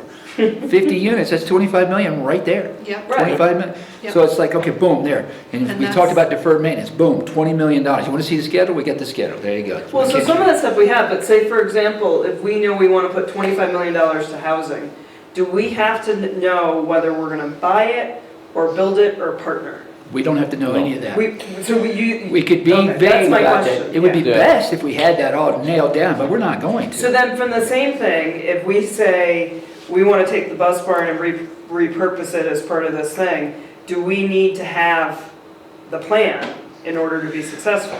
That I one, think that that one you was, need to be I- more that one's specific. got to be more specific, because it is in the front of everyone's mind, and everyone knows exactly what we're talking about. They drive by it 1,000 times, and they're like, Yeah. oh, wait a minute, whoa, whoa, Well, whoa, whoa. actually, no, only people in the district. The people outside of the district won't have a clue what you're talking about. Well, the they people, But I also the people think- that I think they're influencers are the people that are actually involved with the district. Exactly, you know what I mean? I mean, your point is good. That is a flagship piece of property for the school district. And if we can sell that corner, that intro to the Aspen School District with some really seductive, captivating concept, you know, and can be really thorough about what that's going to look like. That fills a need, That- not just, it's not That just will go a pretty. long ways to selling the whole bond. Yeah, Yeah. no argument. Well, I mean, because part of this is, I was not a participant in all of this through the whole process, but, we know we need the additional space, but how we utilize that. Perhaps program. preschool through second grade goes into the bus barn, and then you repurpose part of the elementary. I mean, there's all sorts of ideas that could be had that, if we decide to do that as one of the priorities, which we probably will, that alone could take months of trying to figure out options for. Yep. So I worry about, I think, is it okay to have some detail, a lot of detail on some things and not so much detail on other I things? think if the last election is a proxy, Yes. they were like, well, we're gonna build $12 million condos for the fire department. When, how, where? TBD. It's a need, and so, I mean, obviously, as much specificity as we can get and the clearer vision we have, the easier it will be to sell. Or not, it might But- actually be harder. Well, yeah, but I mean, I think there's definitely enough. Well, it depends on what yeah. But I they were, mean, yeah, the fire just district. on, you could spend it all on housing alone if you wanted to, right? Yeah, Pretty of much. course. And housing and maintenance, you could say, look, it's really hard to get teachers, it's hard for them to find housing. If we really want to have teachers here in the long run, this is a need, and we need to guarantee it. That our teachers aren't able to get out now of our current housing and get into the other housing program with much success. So we, just on there, you've used up pretty much all the money. Right. So I think then you kind of go down this list and say, but, here are some other, we're not going to spend it all on that. Here's some other interesting projects. I actually think the bus barn might get, I don't know how people are going to feel about adding now the buses also being, instead of just parking at the school, part of the roundabout traffic somewhere else. Because that's the reality of, we're not going to move it to Highlands. So those kinds of things also. Well, we do have logistic issues with teachers Okay. being bus Yep. drivers. I But feel okay. like we should Yep. probably, So- Tom, you have a good idea of what we want Backwards you to mapping? ask Gilbert. Yeah. And backwards mapping, we're going to start with values and vision. We'll meet on the 16th. No, but for a bond Sorry. issue, can we ask for a backwards map of that? So that we, That's what she's talking about. okay, Oh, you mean like time frame yeah. Yeah. from So- Gilbert? No, You want it to from- do this so we keep ourselves on. Tom, Yeah, Well, exactly. and we've got a bit of a map already built up, because we do want to bring bond counsel to you as well. You Yeah. need to be talking to Dan and that team. Yeah. And, so backwards, can you? Yeah. Can you give us a key Yeah, 12, Board of 15 Directors, items. Board of Education, get it done by this date? Yeah. Oh, I'm guessing we're not getting the summer enough. part of the summer. Enough for one vacation. All right. Did we beat that Okay. dead horse? Yeah, thank you. Anything Sorry else, for all the questions. Tom, that you think about the city of Aspen that we need to know or I think be? the only other thing that was still on there was a question about the strategic planning. Yeah. Rather than spend another 45 minutes talking about that. Right. It sounds like, this board following the superintendent search is going to dive into strategic planning. I'll make contact with Tracy. We already reached out with her, to her for the 16th, haven't heard back. Cool.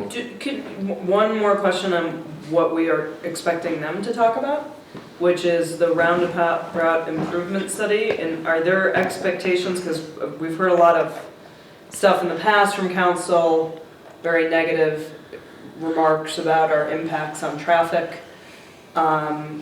What positive things do we have to say about our progress besides bus ridership being up a little bit? I think what you might want to hear is the work that's currently in play around the roundabout and Maroon Creek and getting tires off the road.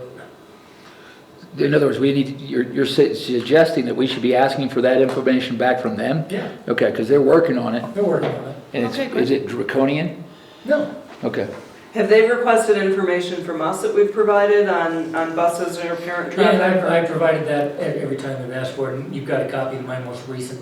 Our transportation stuff? Yeah, I shared that with the city council last time they met. Yeah. We'll update it with the most recent ridership. Like I said, it's getting better. But So it's 2018, so it's a little old, so. yeah, this is, the last time we met with them was in 2018. That's right. Oh, okay. So that will get updated and will be, okay. I always wondered about this. So it says here the Maroon Creek Drive. So I'm assuming that's everybody that comes up the hill. How many are going through the roundabout? Well, by definition, everybody touches the roundabout, right? Yeah, what do you? No, Right. total. So we are 1% of the people that go through the No, roundabout, I mean- or we're 40? When you may know the during what numbers, time? it's just under 32,000. I think that's the max number of tires on the bridge. That come across the bridge into the S-curve. Yeah, yeah. And so those tires that touch the bridge, generally speaking, are the ones that touch the roundabout. So we are about 10,000 of the 30-plus touches. That's about No, we're 3,700. Well, of the 10,000 that come up, then Yeah. there's 8,000, probably 9,000 this year. Well, if 30, That hit our drive, and of that, half of them, 3,000 something, actually access the campus. You're looking at the study? yeah, I'm just saying, it says if 32,000 go across the bridge a day and 3,700 come here, then we're 10% of the problem. Because, I mean, if you look in the summer, it's not like there's no kids in school then, and the Right. traffic's just as bad. So that was kind of my question. And Okay. the city's been studying the failure of the roundabout. It's not just the school, it's everybody together. Yeah, of And when course. when the roundabout fails, it impacts Castle Creek, and it impacts Maroon Creek, Sure. it impacts people who are coming back out and Sure. headed north. Okay. 32 Well, and the worst failure is during ski season in the afternoons, not in the morning. And that's when it gets crushed, right? When people coming down from Highlands and the school district at the same time. So it's not just us. But yeah, there's a morning. The morning dynamic and afternoon. Yeah. Okay. I'm surprised that she hasn't come to you and said, okay, here are the 18 things we want to talk about. And so that, being on council before, that bothers me, that they're going to come in Also, and she has a sabotage copy her. of this, and I've been updating it as we've been talking, so I'll send it to her. and Okay. say, Fair enough. Here's what we talked about tonight. Have you talked to your council members? Well, they're Maybe. talking tonight. Yeah. So. By the way, on that transportation survey, I remember when I took that, there's no why, when I drive my kid to school, because they need to be there early. Good point. That's the only time I drive my kid to school is when they need to be there early, and there's no, Good point. outside of normal hours. Oh, okay. Or you need to pick them up to take them to the dentist, or, all those kinds of things that do add to it that would probably change your numbers a little bit, but. Okay, let's go on to calendar dates here. Really, we've got the advisory group session tomorrow at 11:30. I will be there. I can be there. DAC meeting on Friday at 9. It's been changed to 8:30, Okay, and I'll be there for about an hour. okay. Anybody else? I'm not gonna make Dr. I Camp. can't go, I'm sorry. I'm not gonna make it. At 8 a.m. in Willits. Okay, and then we've got our regular board meeting and super Interviews, right, search. we're all Yep. there. That's all subscribed. Okay, I don't think we need to update the GPA-E. I'd agree. Make a motion to approve the consent agenda. Second? Okay, all in favor? Aye. Aye. All right, future agenda items. We have shortened the March 2nd meeting to about an hour. Good job. There is a God. So you can take out someone to dinner. Yeah, so that we can focus on our finalist interviews, and then we will regroup, starting with that middle of March meeting, and start doing some other business. Let's see if there's anything else I had on my list here, just 1 second. Right, going back to that sequence of the interviews, the final interviews, Angela and I were speaking this morning, and it looks like where we're heading right now is this idea of like interview in series. We're going to do one person one day, and then one person the next day, and one person the third day. There might be some value to consider. I know we've considered this before, but I'm just going to put it back on the table. Having all three come to, assuming it's 3, and I don't think it should be 2. And I feel like we're going to get past 4, so assuming it's 3, bring them all in at one day, have 3 interviews that one day, and have maybe some round robin and have some other opportunities for them to interface. Maybe we even do some, they meet some other constituencies, whatever, and then there's some chance for 1 or 2 board members with each one of those candidates that evening for a dinner. We split up and we cover the bases. The next day they're able to maybe have some interface and just some tour time, yeah, within the community and maybe here in the district as well.